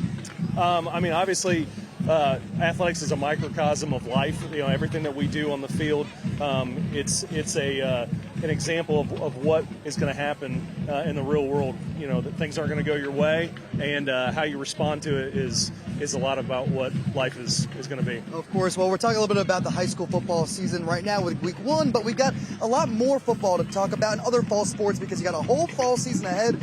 Of course, football gets a lot of the attention, but can you maybe shout out or give a highlight to any other fall sport you want to make sure that people at home know Beavercreek's going to be really repping hard this year? Well, yeah, so all of our numbers are up. It seems like we're past kind of the COVID slump, if you will, where a whole bunch of our kids have come back. We actually, unfortunately, had to make cuts in some of our cut programs, but we have over 1,000 athletes across all of our programs, 7 through 12. And I was just actually commenting to Paul that we actually have about 70 football players in the 8th grade class alone. So there's a huge number of kids coming through the program, not just for football, but for soccer, golf, cross country. Cross country is about 160 kids at the high school level. That's certainly exciting for athletics. I want to bring you in here as well. The superintendent, what does that mean for the entire school district? Why is that important to you guys to get people involved in community events like sports? You know, one of the things we love about Beavercreek is just that community spirit that we've got. And when you look over there, you know, we've got great fans that have come out tonight on a rainy night to cheer on our kids. So the more that we can get our kids involved, the more our parents are involved, the more our community's involved. It's just, it makes it great. And I got to give you guys a shout out there. I don't want to say anything that bad, but it seems like you guys might have even more kids here, high schoolers, than the home team does. So you guys are certainly traveling well. Of course, got to get a question about academics here because these are all not just athletes, student athletes. Tell me from your perspective, why is that important that you put an emphasis on that as well? You know, one of the things we always say, and Brad's really good at this in his department, is you're here to be a student first, and the athlete part comes second. And so for our student athletes, you know, our staff works really closely with them, make sure that they're getting what they need, and our community demands that. They want us to perform well in the classroom, and they hope we can perform well on the field on Friday night. Of course, it's going to be hopefully a great second half. My last question for you, what do you have most marked on your calendar for this fall sports season? Same question I kind of asked him. What are you looking forward to? Maybe outside of football, what do you most have your eyes on? You know, one of the things I love about the fall season outside of football is really watching our marching band. I mean, when you see how many kids are out there and the dedication that our kids give, and that show gets better throughout the season. So it'll be something that'll be great to watch from the first game to the last game, just watching our kids perform. Of course, it was great chatting with both of you. As I mentioned, we're putting an emphasis on student athletes, not just athletes. That's why we're checking in with our Scholar Athletes of the Week. Throughout the 2023 season, the Jeff Schmidt Auto Group will recognize an exceptional senior student scholar athlete from each participating school. Here are this week's Jeff Schmidt Auto Group Scholar Athletes. Kyson Kawanishi. Kyson attends the Dayton Regional STEM School and plays football for Beavercreek. He also wrestles and participates in mixed martial arts. In the classroom, Kyson has a 3.91 GPA and is a member of the National Honor Society. He received an excellent rating at the District Science Fair. Kyson volunteers as an instructor at Storm Mixed Martial Arts and co-chaired a toy drive for Dayton Children's Hospital. He's planning to major in computer engineering in college. From Xenia, Mason Rubio. Mason is a member of the Buccaneer football and lacrosse teams and has also played soccer. He has a GPA of 4.636 and is a member of the National Honor Society. Mason has been elected class treasurer and is a member of Xenia's chemistry club. He volunteers at the food pantry and local churches. Mason plans to study civil engineering in college and to eventually earn a master's degree in business administration. The Jeff Schmidt Auto Group is proud to sponsor the Scholar Athlete Award, featured on Thursday Night Lights. We are honored to recognize these scholar athletes from all over the Miami Valley for their outstanding academic and athletic achievements.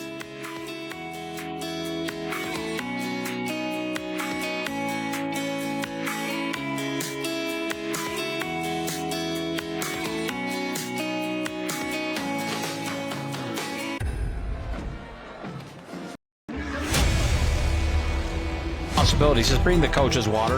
Deep pass down the sideline. What a catch if that stands. If he caught that, he did. It did. One-handed catch for Cannon Jensen. Stevens, that's what they like from him. He wasn't down. He wasn't down. He's still running. Shoulder roll, and White goes up top and overshoots. And what a catch. Oh, my goodness. Give that man. They're going to flag him for spiking the ball. But what a catch.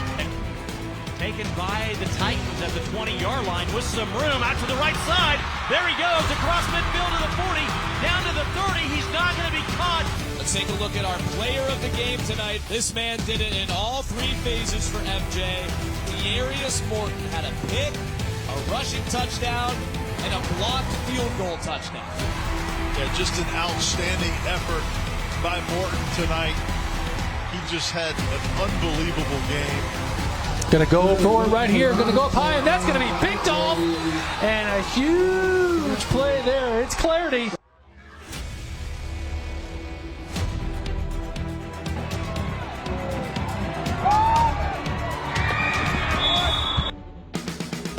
Play action.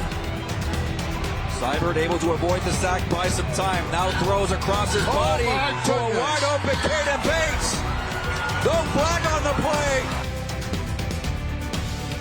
We are chatting with Joshua Day. He is the school board president with the Xenia Community Schools. Of course, a big day for you guys, the start of the fall sports season.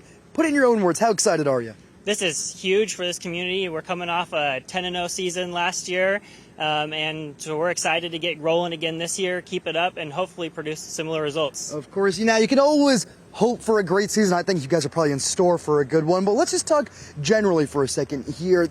This is, of course, a fully renovated stadium. Can you walk us through the changes here for everybody at home? What's different this year? Yeah, so this year we tore down about 50-year-old bleachers and stadium, rebuilt it. We swapped the home and away sides, keeping the sun out of our home team's eyes and putting it in the away team's eyes. Well, it's always good to have a little bit of a home field advantage. I also want to talk about phase 2 of this. You told me this is not the end of your plans to revitalize the stadium and the area surrounding, correct? Yes, that's correct. Yeah, so this is phase 1 was the bleachers and the scoreboard and things, and phase 2 we'll be doing some more work with concession stands, with entranceways, parking. So there's still a lot to come. You already told me you're pumped for a great football season this fall. I know you and a lot of the community here in the Greene County area are pumped for it.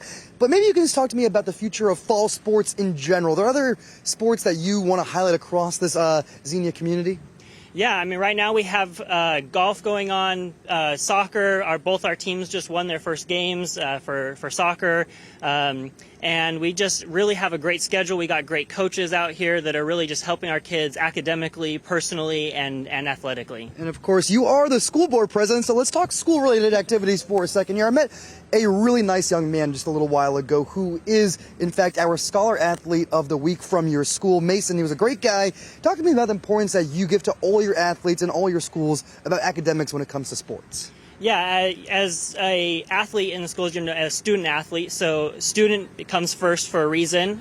So academics is very important. It's what you do to qualify to be able to play sports. So it's a high priority, and our coaches make it a high priority as well. Of course, a pleasure chatting with you. Thank you so much for your time and your insight to all the new developments you guys have here at the facility. Thank you so much.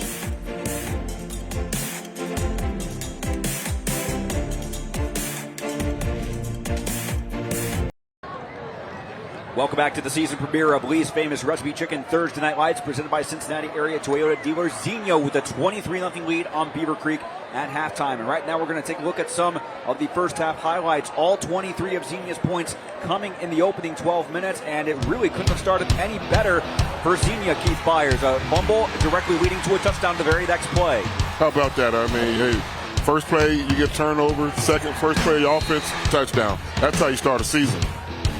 And moments later, the very next play. How about that?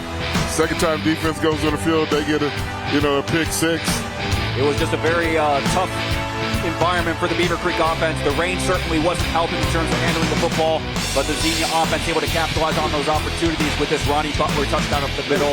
And then an interception here thrown by Jack Minnick, intercepted by Luke Russell. This is the second quarter now, but as Xenia was making those plays, Beavercreek was starting to gain momentum on their own as Minnick was sacked here. He was sacked, yep.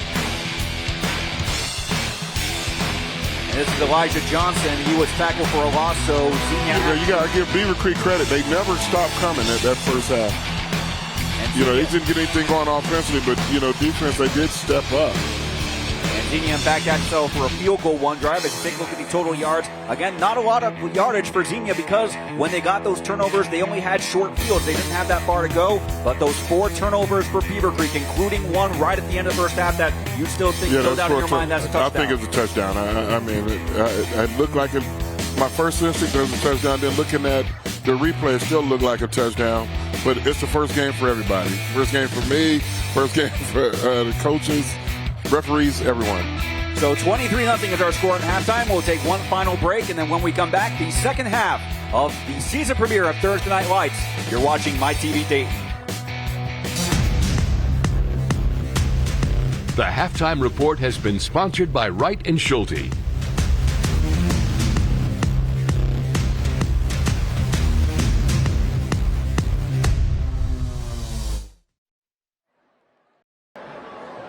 Welcome back to Thursday Night Lights. Beavercreek won the toss and elected to receive, so that means to begin the second half, they are kicking off to Xenia, who will be heading from left to right across your screen. They will be heading toward the south end zone. That's where they scored all the 23 points that account for the scoring in this first quarter.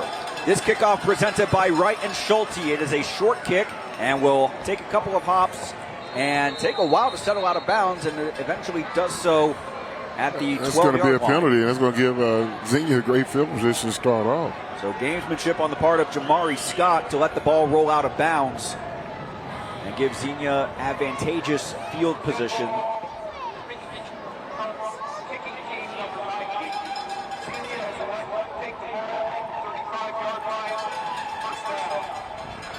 So first attempt for Xenia from the 35-yard line. You and I have been talking, Keith Byers. It's 23-0 right now, but the 3 touchdowns all coming because of turnovers. The one drive that Xenia took over their side of the field and drove down, they had to settle for a field goal. You take those turnover touchdowns out, it's a 3-point game. It's 3-0.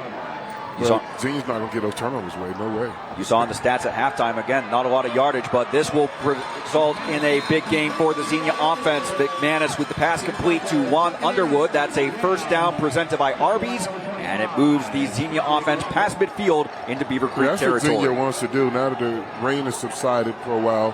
They want to get back to their RPOs, run pass option offense. They're really heavy with that. And they're going to really take what the defense gives you, try to find a soft spot in the defense, and they found one there. Just trying to play the numbers game. Buccaneers sticking with one man in the backfield. Right now it's Elijah Johnson. He's been trading turns with Jace Jones, who had the first touchdown. And now we have a stoppage of play before the snap. They call timeout. Beavercreek wasn't ready. They didn't like what they saw. We saw early timeouts aplenty in the first half. Yes, Xenia used all their timeouts up with 6 minutes to go in the half, and now Beavercreek they used their first one play into the second half. But you talk about the emotions, and we've discussed it at length throughout the course of the broadcast. The emotions because it is the first game. How did you manage that, growing up, from high school to college at Ohio State to eventually your time in the NFL when week 1 came around? You kind of embrace it. You just fire it up. you're so anxious to get it on, and you got to try to channel that energy into a certain positive. So that's why you get guys jumping off sides the first game in the season, maybe taking their eyes off the ball and drop passes and little things like that. Those are just tinkles. You try to get them out by the first quarter after that first hit or two, and then you kind of relax. Hey, this regular football game. Let's play. So 1st and 10 for the Buccaneers after the first down completion from McManus to Underwood. It's a handoff to Johnson, first carry of the half, and he gets a gain of about 5 or 6 before he's stopped by C.J. Crawford among other Beaver defenders, additional Beaver defenders. I think, we don't have any play clocks on the field right now. Game clock, I think one of them went out with a transformer, may have gotten blown.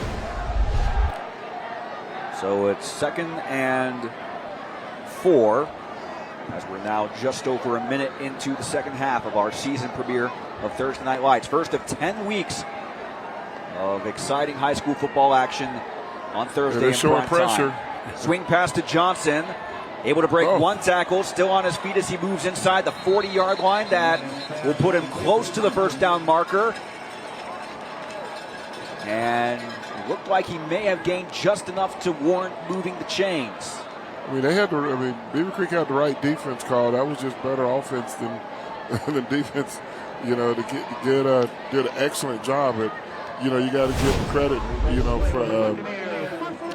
For Elijah Johnson breaking the tackle. The Beavercreek defender had him in his square in the sights, just didn't get him down. He did mark it as a 9.5-yard gain, so it's 2nd and short. Or now they're actually going to have a stoppage. They may or may not measure. We did not see a measurement in the first half, but Johnson did come very close to reaching the line to gain.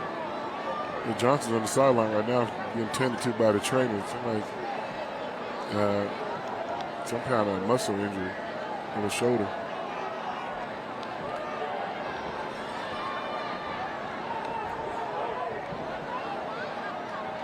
They must be keeping the time on the field too, because the 25-second play clock, game clock is not in function, and we still have the scoreboard clock.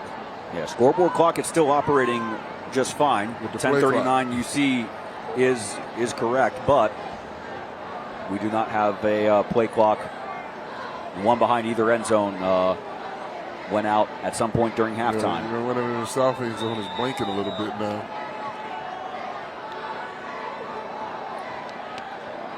So a handoff up the middle to Jace Jones. It was ruled short of the line to gain, but Jones picking it up no problem for a first down for Xenia. That will move the chains to about the 35-yard line. When in doubt, run on that left side behind that big left offensive tackle, Gabe Funk. Number 65, he's out of the Appalachian State. He said it was definitely a goal of his to make his verbal decision now before his senior season. Look at that block downfield by big 65. Jones didn't get a ton, but he got enough. He didn't need to get a ton on that play. First down presented by Arby's as Xenia now inside the 40-yard line. Handoff to Jones up again inside the 35 and close to about the 31-yard line for a gain of about 5 as we are coming up on the 3rd minute of the 3rd quarter. This is what Xenia's doing right now, is setting the tone. That was one of my pregame things. Can they come out and set the tone? And they are setting the tone. We got our game clocks back on again. That's good for the team, both players and the coaches. But they're coming out being patient. They're playing ground and pound right now. 2nd down and 6. Or 2nd down and 5, pardon me. As McManus hit as he throws over the middle. That's going to be short. It very nearly could have been an interception, but there are multiple flags. A lot of laundry on the field right now. Right on play. A Beavercreek lineman broke through the line and hit McManus right before he got the throw off, or McManus was able to get the throw off before the contact. I think we're going to get a 15-yard either holding or pass interference. With the pass interference penalty. Could have just called defensive holding. But there's a referee's discretion. Both offenses occurred. And with the placement of the as a result of the penalty, that moves the ball. You see the ball actually being placed now at the 16-yard line, as there you see McManus with the RPO He was hit almost immediately by number 45, Dana Cooper, your Dana Johnson Dennis, a freshman. He's starting for the Beavers defense. He's going to be good for a long time. But now the Xenia Buccaneers is in the Donato delivery zone. This pass is complete. Hung on. Did he break the play? Yes, he did. Touchdown, Xenia. Touchdown brought to you by Donato's. First touchdown pass of the season for Gavin McManus. That's what, Coach Barton said at halftime. We have to execute. We got to do a better job of, executing our offense and hanging on to the football and completing passes and staying on the blocks and finishing off drives. And he got all those above just right there. And Aiden Solis was on the receiving end. He caught it in motion, cutting inside. Was able to hold off the defender long enough for the touchdown. Again, touchdown presented by Donato's as Sean Leonard on for the extra point. He hasn't been perfect on extra points tonight, but this one is up and it is good. 30-0, the Xenia lead with 9:18 to go in the third quarter. One drive, one touchdown for the Buccaneers, just as it was in the first quarter. Timeout from Doug Adams Stadium. You're watching the season premiere of Thursday Night Lights.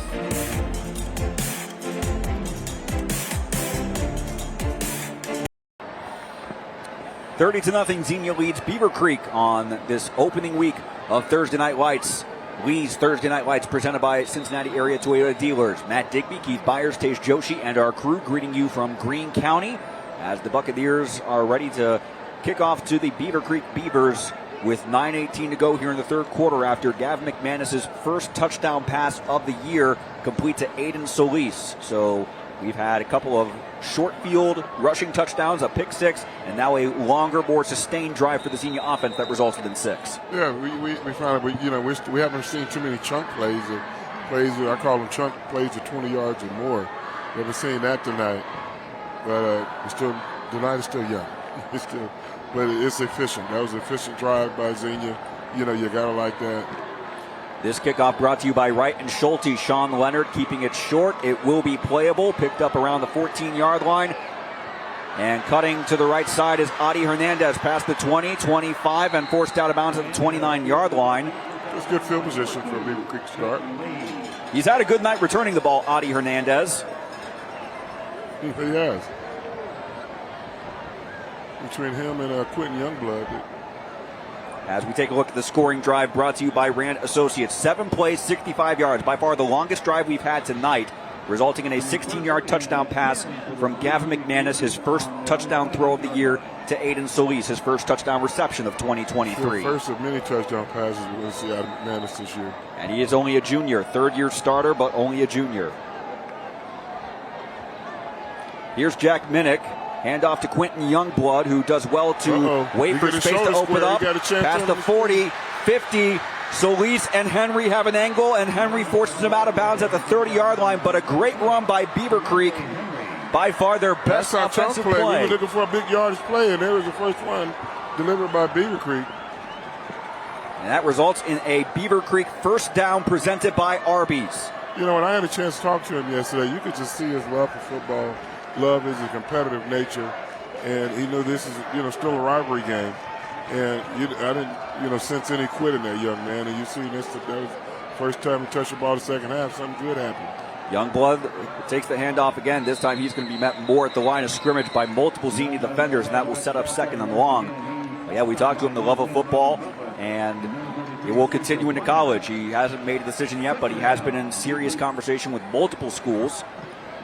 Yeah, even some of the area schools. I know Ohio Dominican is looking at him. Central State. I think they have a chance to find a kid that can really produce at the next level, given the right opportunity. Officially no gain on the play, so it's 2nd down and 10 for Beavercreek. Minnick in the shotgun formation. This time he throws over the middle, in and out of the hands of Hernandez, just a little too high. And he wasn't able to corral it in and hold on for the completion of the catch.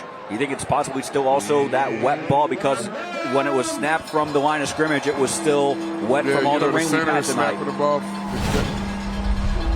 And sometimes, those gloves that receivers have on, they're good when it's dry, but sometimes not so good when it's wet outside. So instead of 3rd and short, it is now 3rd and 10. from the 30-yard line. Minnick looking deep toward the end zone. Nobody home. And no one there in vicinity. So now it puts them in the position. They're at the... Well, they have to go for a 4th down. It's too long a field goal, attempt. From the 30-yard line, it'd be a 47-yard attempt, yes. I haven't had a chance to see Beavercreek's kicker, but I think they want 7 points instead of 3.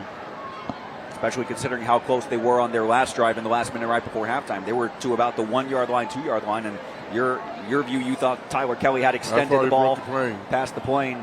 They're trying to get off this goose egg right now. And, if I'm a Beavercreek, I got to expect pressure. I don't think Minnick's going to have a whole lot of time to throw this football. 4th down and 10. Minnick looking to his right. Oh. And pass intended for Owen Ranley is just beyond his reach. On the ball. Just a little bit more air on that football. So that's going to be a turnover on downs. Beavercreek gives the ball back to Xenia with under 6 minutes to go in the 3rd quarter. You got the one-on-one matchup you're looking for. It's just a little outside his head. Ranley had a step on Aiden Solis. You see from that angle, looks like Ranley also had the height in a jump ball. You would give the advantage to Ranley, but... We had a chance to spend some time with Ranley yesterday, too. He's a lone kid and, loves the game, come back to the game of football his senior year. Excellent kid. He's a lacrosse player, too.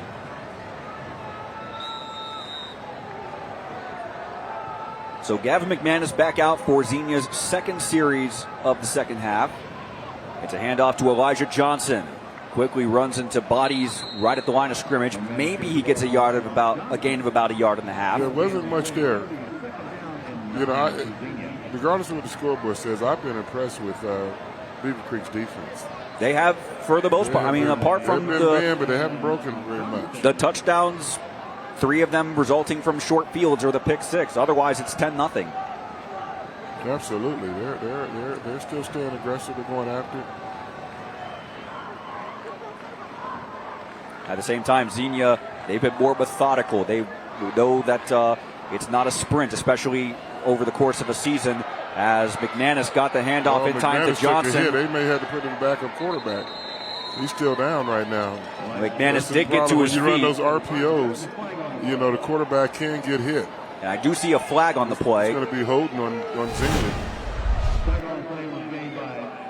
That was a hard hit that McManus had. Oh, the play's actually coming back, holding on Xenia. Yeah.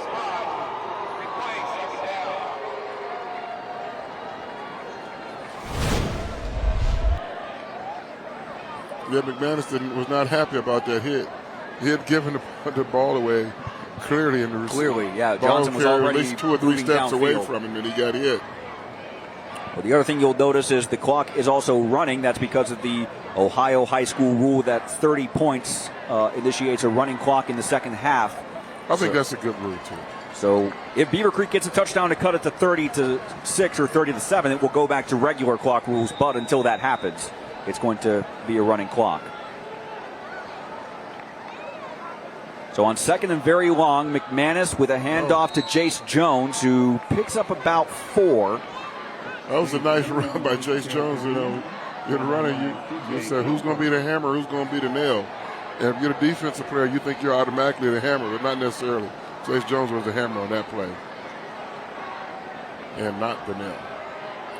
So it's going to be 3rd down and 15 from the 25-yard line. Line to gain for Xenia is their own 40. They haven't had very many 3rd downs at all, let alone 3rd and 15s over the course of this game. I think Beavercreek could probably play, coverage. Won't bring too many players that, blitz them. Obviously, they're showing 6 guys going, but. And Xenia playing it safe with a handoff to Jones, who will do all he can just to get back to the line of scrimmage and prevent a loss of yardage on the play, but it's going to bring up 4th down. But that's a good conservative call, though. Sean Leonard has had an outstanding night punting the ball, really pinning Beavercreek back deep. Yeah, Beavercreek has only been in Xenia territory only once today. Yeah, only once, right at the end of the first half. So, Coach Harden's going to make them play the long field. We're not going to give them any short fields.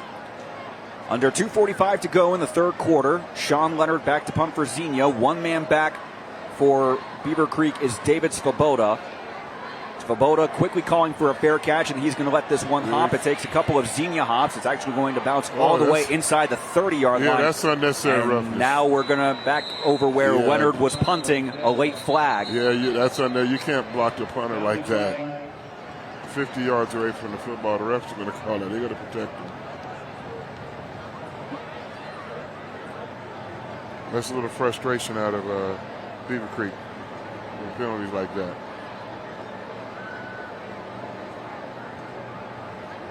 But like we say, I mean, there have been penalties, but it's also a lot of first game jitters. You're not going to get everything absolutely on the nose perfect in the first game. You know, and teams improve their most over the course of the season. If you're having a good season from week 1 to week 10, but your biggest improvement will be between week 1 and week 2. You know, next week when we do games, we see teams, and you're like, look at last week's film, like, wow, how much better we are in this area. Because now these are live games, live snaps in real games, and they're meaningful. And now the kids are listening a little closer in film study. We'll wait for the official call.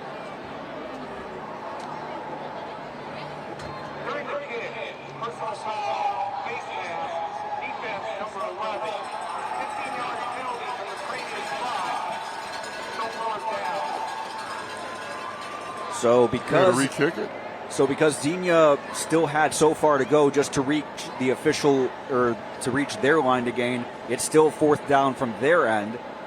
It's not going to be 4th and 15. It's going to be more like 4th and 2 or 3. That automatic first down is usually associated with a 15-yard penalty. He's not going to get that. He's going to get the 15 yards. Because the call was a face mask as opposed to running into the kicker is only a 5-yard penalty. Roughing the kicker would be the automatic first down. Correct. So now it's a matter of where do they spot the ball. The referees will tell the Coach Colvin if his options or what would happen. Or it's at 15 yards from where the flag was thrown, because the flag was thrown back at the 20. The line of scrimmage was the 25. And the line to gain was the 40.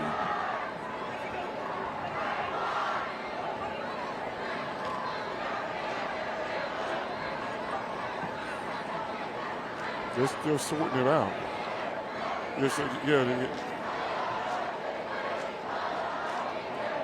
Now they're taking the ball and they're going to, he took 15 off.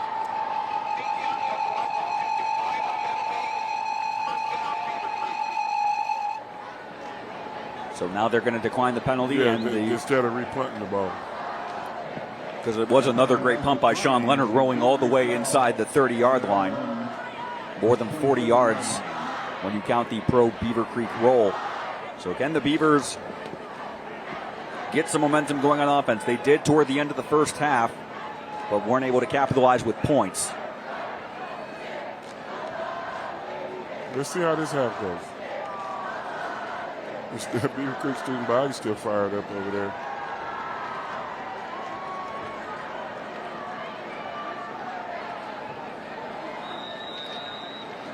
Jack Minnick in the shotgun with Quentin Youngblood on the right hip. One man in motion.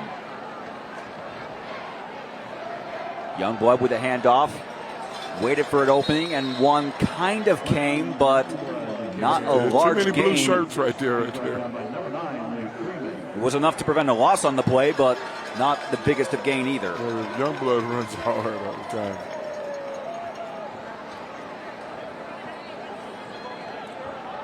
And, we have to give credit to Xenia's defense, too. They're throwing a shutout. They have been outstanding from the very first play, literally. 4 turnovers. Including a pick 6. Minnick looking to his left. Tried to thread the needle to Lakin Pierce, and the ball was broken up and falls incomplete. We'll bring up 3rd down and long. Lakin Pierce had that outstanding catch to put Beavercreek in a goal-to-go situation back in the second quarter. As the clock is now under 90 seconds to go in the third. Again, we are in a running clock as long as the margin between the two teams remains 30 or more points.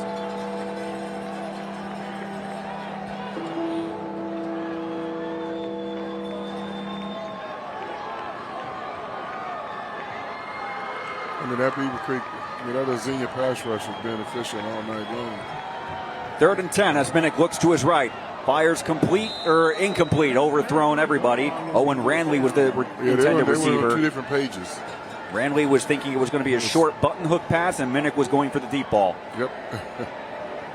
Are they going to stay on the field here, or are they going to bring on the punt team? 4th and 10 from their own 27-yard line. They are bringing on C.J. Crawford to punt. C.J. Crawford's had a good night punting the ball. Yes, he has. He has. He's been consistently getting that thing out over 40 yards. And one man back to receive for Xenia is Juan Underwood.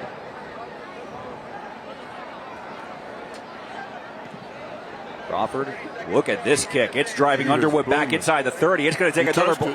Underwood touched it, but he handles it quickly back across the 30 and forced out of bounds near the 34-yard line. And that's where Xenia will take over with 18 seconds to play in the 3rd quarter. Buccaneers will take over at their own 33-yard line. It's been a pleasant night so far, apart from the rain at the beginning of the evening, and it was very off and on throughout the course of the Even first with the half. rain, the crowd has been here. Yeah, they have stayed. I saw some tailgaters before the game. And the fans are here to supporting high school football.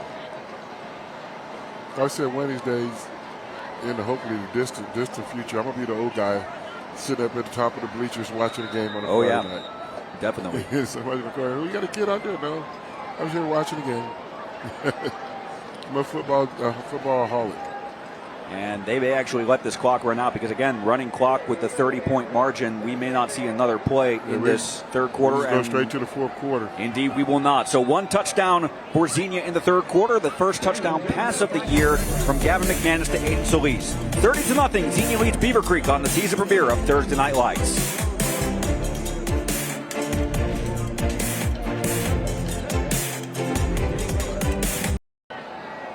4th quarter on the season premiere of Lee's Thursday Night Lights, presented by Cincinnati Area Toyota Dealers. Xenia with the ball and a 30-0 lead over the Greene County rival Beavercreek Beavers. Matt Digby, Keith Byers, Tej Joshi, glad you can make us a part of your Thursday evening. And we look forward to your company over the next 10 weeks as we have great high school football to bring you from around the Miami Valley. On first down of Xenia's first drive in the 2nd quarter, a big run down the far sideline, or the near sideline. One man to beat, and he will not be caught. Elijah Johnson, 67 yards for the touchdown. A touchdown presented by Donato. Run out of the stadium. What a run. We haven't seen a lot of big plays over the course of the afternoon, and now we've got a big one, 67 yards. Wow, how about that? I mean, that was awesome. I mean, good trap blocking up front at the point of attack. You break one tackle, and next thing you know, you're gone. Kept his feet in bounds there. Just outstanding running. Turn on your speed. Hey, stay in the stadium, young man. Yep. Long way to go in the season. Go a long way. We need to see some more of that. But that is the first touchdown run of the season for Elijah Johnson, as Xenia has spread the wealth on their touchdowns. 3 different running backs for touchdowns tonight. And Mason Rubio on to attempt the extra point. And Mason Rubio, who you guys saw at halftime, is the Xenia Scholar Athlete of the Week. It is no good, but there is the touchdown chain for Elijah Johnson, wearing it for the first time in 2023. 36-0 Buccaneers. Well, it was week 9 of last season when Maurice Hardin and the Xenia Buccaneers were victorious on the 2022 edition of Thursday Night Lights when they had a home win over West Carrollton. Officially, they are 10 minutes, 34 seconds away from collecting the first 2023 TNL trophy with a win against Beavercreek to start 1-0. That trophy's looking good down there. They were quite happy to receive it last year, and they will be, I'm sure, very pleased to accept it in just a few moments' time from Tej Joshi. This kickoff brought to you by Wright and Schulte with just under 10.5 minutes to go in the game. Sean Leonard back to kick. 2 men deep. Quentin Youngblood and Adi Hernandez, that's Maddox Johnson, who actually tried to field it from about the 1. Instead, it goes into the end zone for a touchback. That's been the norm more often than not on these kickoffs for Sean Leonard, that they've gone back into the end zone. In either direction, he's kicking the ball solid.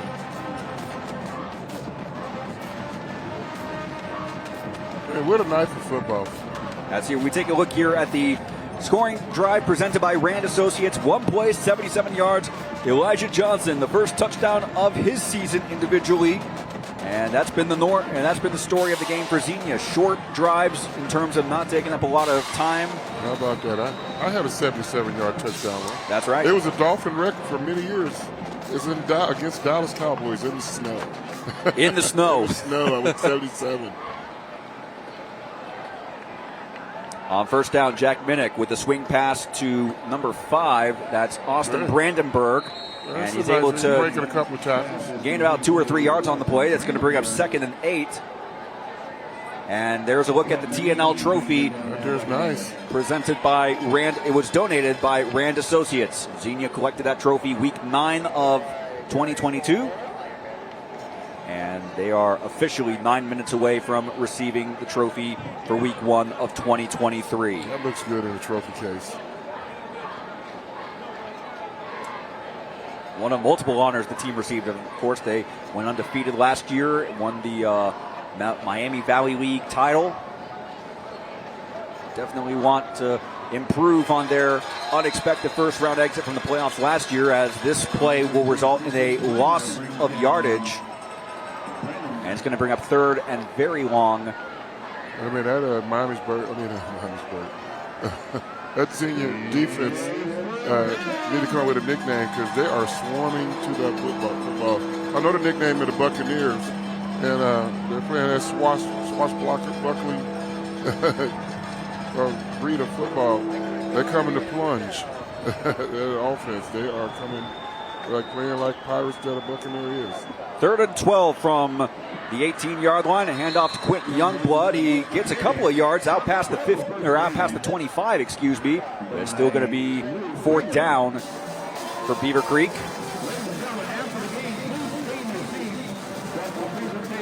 And there's going to be a timeout as one Xenia player is a little slow to get up.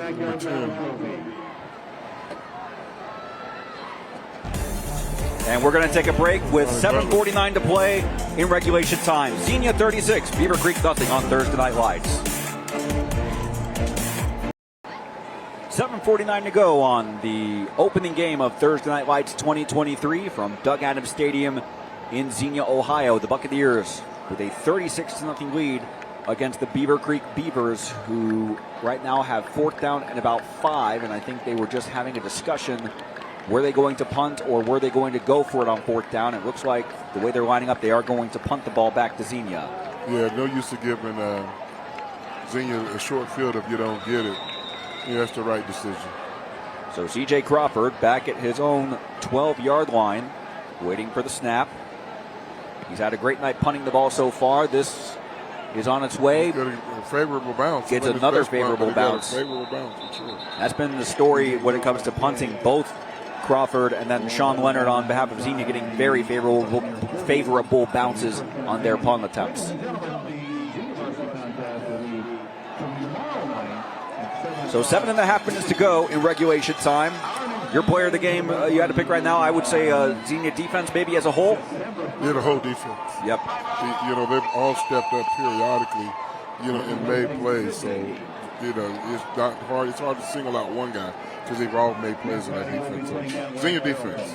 And exactly, we've talked about it already. The very first play from scrimmage, a forced fumble and a recovery, setting up a very short field. In fact, the very next play, Xenia's first play from scrimmage in the season, Jace Jones breaking one tackle and in for a 2-yard touchdown to open the scoring, and it's been Xenia from that point on. And Beavercreek, they had that great drive right at the end of the first half, but that was that momentum killer when they get that call by the refs. But Coach Maurice Hard, he can coach for 20 or 30 more years, and he'll never start a season the way he started this season with a defensive turnovers, first snap offense touchdown, and he'll never do that again in the next 20 or 30 years. I take it Earl Bruce never had he one never had of that. those. About Serby, that didn't happen. Woody Hayes either. Yeah.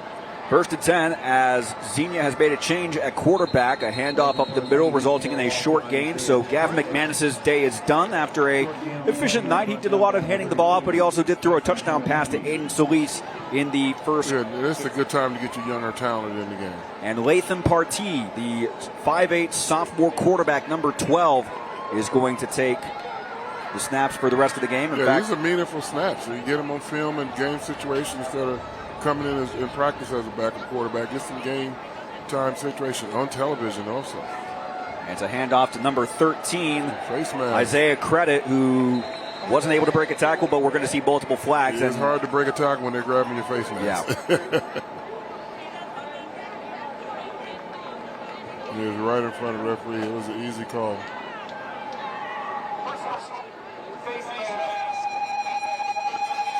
So that's going to move the ball downfield for Xenia, an automatic first down as a result of the penalty. And that will actually put them past midfield into Beavercreek territory. Yeah, that was an inverted face mask, but still going to be 15 yards.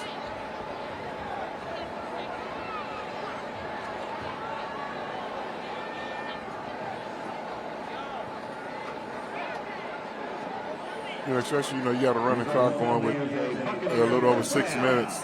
It's imperative to get some of your starters out and get your backups some snaps in real life, get competition. So after the placement following the penalty, first and 10, Partee, bad snap. It's all he could do just to prevent the turnover. He falls back on it at his own 41-yard line. It's a loss of more than 10, in fact. But it is second down, and Xenia still keeps possession. Well, this is still a wet snap. Yeah. Wet football. Well, this is just one of 10 games we have planned for you on the 2023 season of Thursday Night Lights. Next week, we are headed to Preble County, the Eaton Eagles. They've been the visiting team for a couple games in years past. Next Thursday, we are headed to Eaton High School as the Eagles will take on the Richmond Red Devils from Indiana. So an interstate matchup between Indiana and Ohio. You can watch us on MyTV Dayton, over-the-air channel 22.3, Spectrum channel 24, or streaming online on Facebook Live at Dayton 24/7 Now or our website, Dayton247now.com. As Keith Byers mentioned, another bobbled snap, and all that Partee could do to prevent a turnover. It's going to bring up third, and my goodness, the line of scrimmage is the 36-yard line. Third and Thursday. The line to gain is the Beavercreek 37-yard line. Third and 22. Third and 22. Wow, that's quite a bit. Yeah. You don't have many plays in the book for a play like that. I mean, he can look at his script and all this. Nothing going to come up with. Third and 28, the official ruling now. Partee thought about trying to run a reverse. Does all he can to avoid one sack attempt. Now still on his feet, still scrambling. And he's eventually going to run out of room to maneuver and is going to be taken down. So not the best way you wanted to end the drive, but still meaningful snaps. It was 3 straight negative plays, and Coach Harden's that's still on film. So it doesn't matter, no matter how good you think you are, there's still teachable moments. And this will be another teachable moment.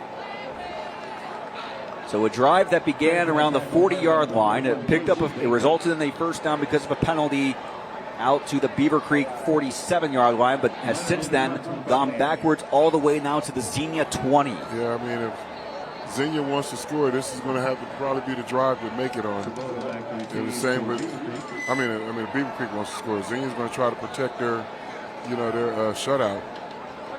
And he's got to probably do it just one more time on defense. Well, Sean Leonard still in for a punt. It takes a couple of pro-Xenia bounces. And David Svoboda will let it settle at the 30-yard line. Not far from the original line to gain for the Xenia offense. Correct. The clock does stop on change of possession. Yes. So 3:18 to go in regulation time. As Xenia will move to 1-0. They get ready for their Week 2 matchup coming up next week. Yeah, Coach Harden's going to have his work cut out for him. You have such a big win like today. You got to get his pins and needles out to keep them grounded. Enjoy the victory, though it's not official yet. But you got to remember how you got there. Remember, we said they had shirts on yesterday at practice. Embrace the grind. That was their theme for this year. It's been a theme for Harden that he had a saying every year in 2023. It's embrace the grind, as Minnick hands off and Beavercreek gets a small gain on first down. Xenia's next game next Friday, August 25th, on the road at West Carrollton. That was the team. That would be a good game. That the Buccaneers beat well comfortably here at Doug Adams Stadium last year on Thursday Night Lights. Yeah, that's going to be a good game between them and West Carrollton. West Carrollton, you know, similar, you know, to Xenia. You know, you get that total town support. Kids are, you know, playing in your program for a few years. As here's a handoff and a promising gain for Beavercreek's Chris Lay, the sophomore, now in for the Beavers in backfield. You see, Xenia's making some wholesale substitutions on defense. You got some new bodies out there. 1, 2, 3, 4, 5, 6 new guys just came in for Xenia. Beavercreek will stay on the road next week when they go to Ponitz. That was one of their 2 wins last year, and then they have their first home game in week 3 on September 1st against Thurgood Marshall. As here's Lay with a blocker, 2 blockers actually helping him reach past midfield. Not a first down, but it's going to be second and short as the clock now coming up on 90 seconds. They want to try to get some points on the board.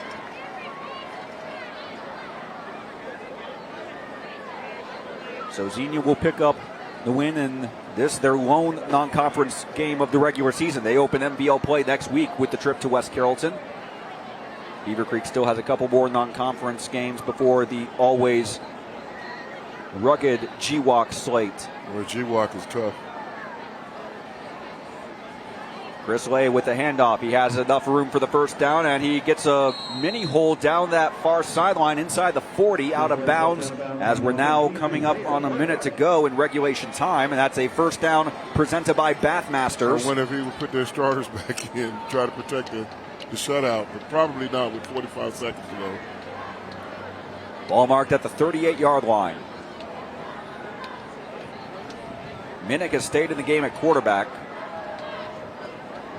As Chris Lay gets another hole and has a couple more blocks as he's inching closer and closer, and he rolled over on top of the defender, and those extra yards should put Beavercreek inside the Donato's delivery zone. He wants to score. They will call timeout with just over 20 seconds to go. It is a definite first down pickup, a first down presented by Bathmasters, and the spot of the ball is right at the 20-yard line, so that will put Beavercreek also in the Donato's delivery zone. Donato's a great call for after the game. Be sure either to call or order online at donatos.com. Every piece is important. I've seen some fresh helmets go on for Xenia. And Chris Lay, just this series alone, has been outstanding. Number 29, the running back. Definitely positives to look back on for week 1 of his sophomore year. Well, Beavercreek was in this position late in the second quarter. They were going the same direction toward the south end zone. Beavercreek may have 20 people on the field. 1, 2, 3, 4, 5, 6, 7, 8, 9, 10, 11. Minnick remains in the shotgun. It's another handoff to Lay, who tried to get to an opening on the left side, but was unable to do so. He was stopped by Deontay White and the Xenia defense, and now coming up on 10 seconds left. Shake hands. And it appears they will not get another play off. So Xenia opens the 2023 season with a 36-0 shutout. The Buccaneers continue their regular season unbeaten run, and they will collect the TNL trophy at midfield in just a few moments. Maurice Harden and Marcus Colvin, former colleagues at Chaminade Julienne, and Harden, now in his 3rd season at Xenia, starts the season 1-0. Marcus Colvin, a longtime CJ head coach, now in his 2nd year at Beavercreek. They start 0-1, and there they are, the 2 former colleagues. And you see the camaraderie between the 2 teams. Trophy presentation coming up. Xenia wins the season opener of Thursday Night Lights, 36-0.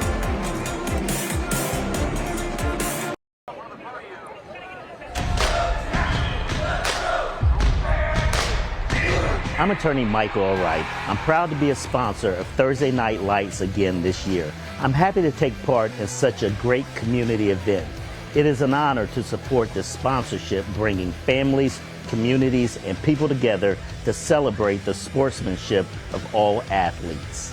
Let's all celebrate together, and remember, if you've been injured in an accident, make the right choice. Welcome back to Doug Adams Stadium. Final score on the season premiere of Lee's Thursday Night Lights, presented by Cincinnati Area Toyota Dealers. The Xenia Buccaneers start the season 1-0 with a 36-0 win over the Beavercreek Beavers. Matt Digby, Keith Byers. We'll also hear from Tej Joshi in just a few moments. But first, Keith, we'll take a look at our player of the game, and we are going with the Xenia senior running back Elijah Johnson. He only had one touchdown, but it came on a big play, a big run, and Johnson had many of those throughout the night.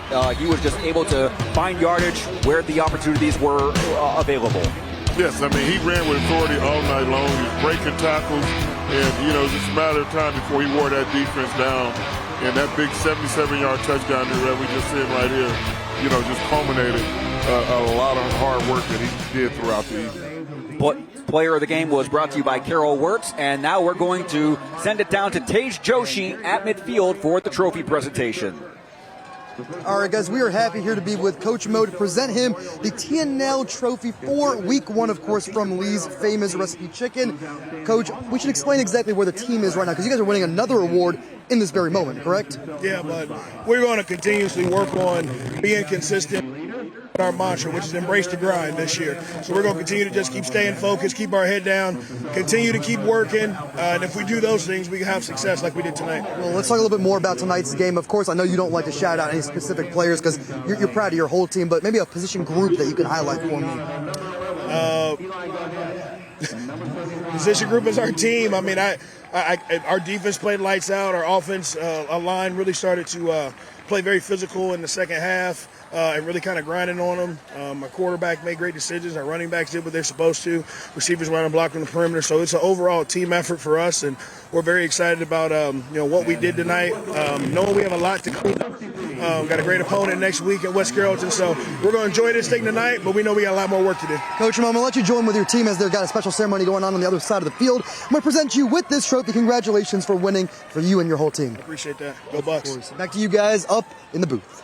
All right, thank you, Tej. As you see, they are doing a ceremony presenting multiple players from both Beavercreek and Xenia with special plaques. You see the recipients for the Beavers and Buccaneers congratulating each other. It's always interesting when you have these kinds of rivalries in the opening part of the season, but it's all celebrated in good spirit, and you see the smiles from both the Beavers and the Buccaneers. Right now, we're going to take a look at our play of the game. It is presented by Carol Wirtz, and here was the play of the game. Elijah Johnson, his first touchdown of the season, his only touchdown of the night, but it was a big one, more than 50 yards racing to the end zone.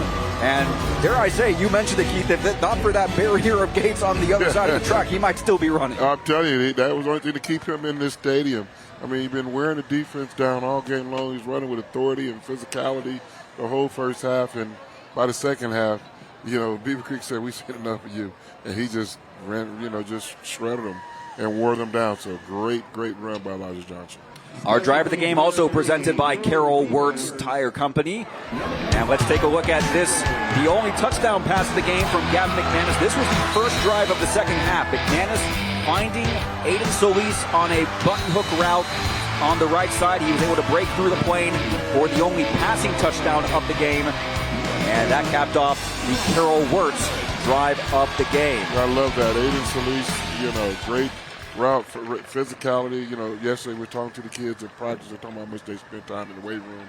He saw caught the ball in traffic, broke a tackle, and went there and crossed the goal line and, got his first receiver touchdown pass tonight. There you see the two punters/kickers for Beavercreek, CJ Crawford and Sean Leonard, and they both have busy nights, but effective nights as well in special teams. They both did their job tonight. Yeah.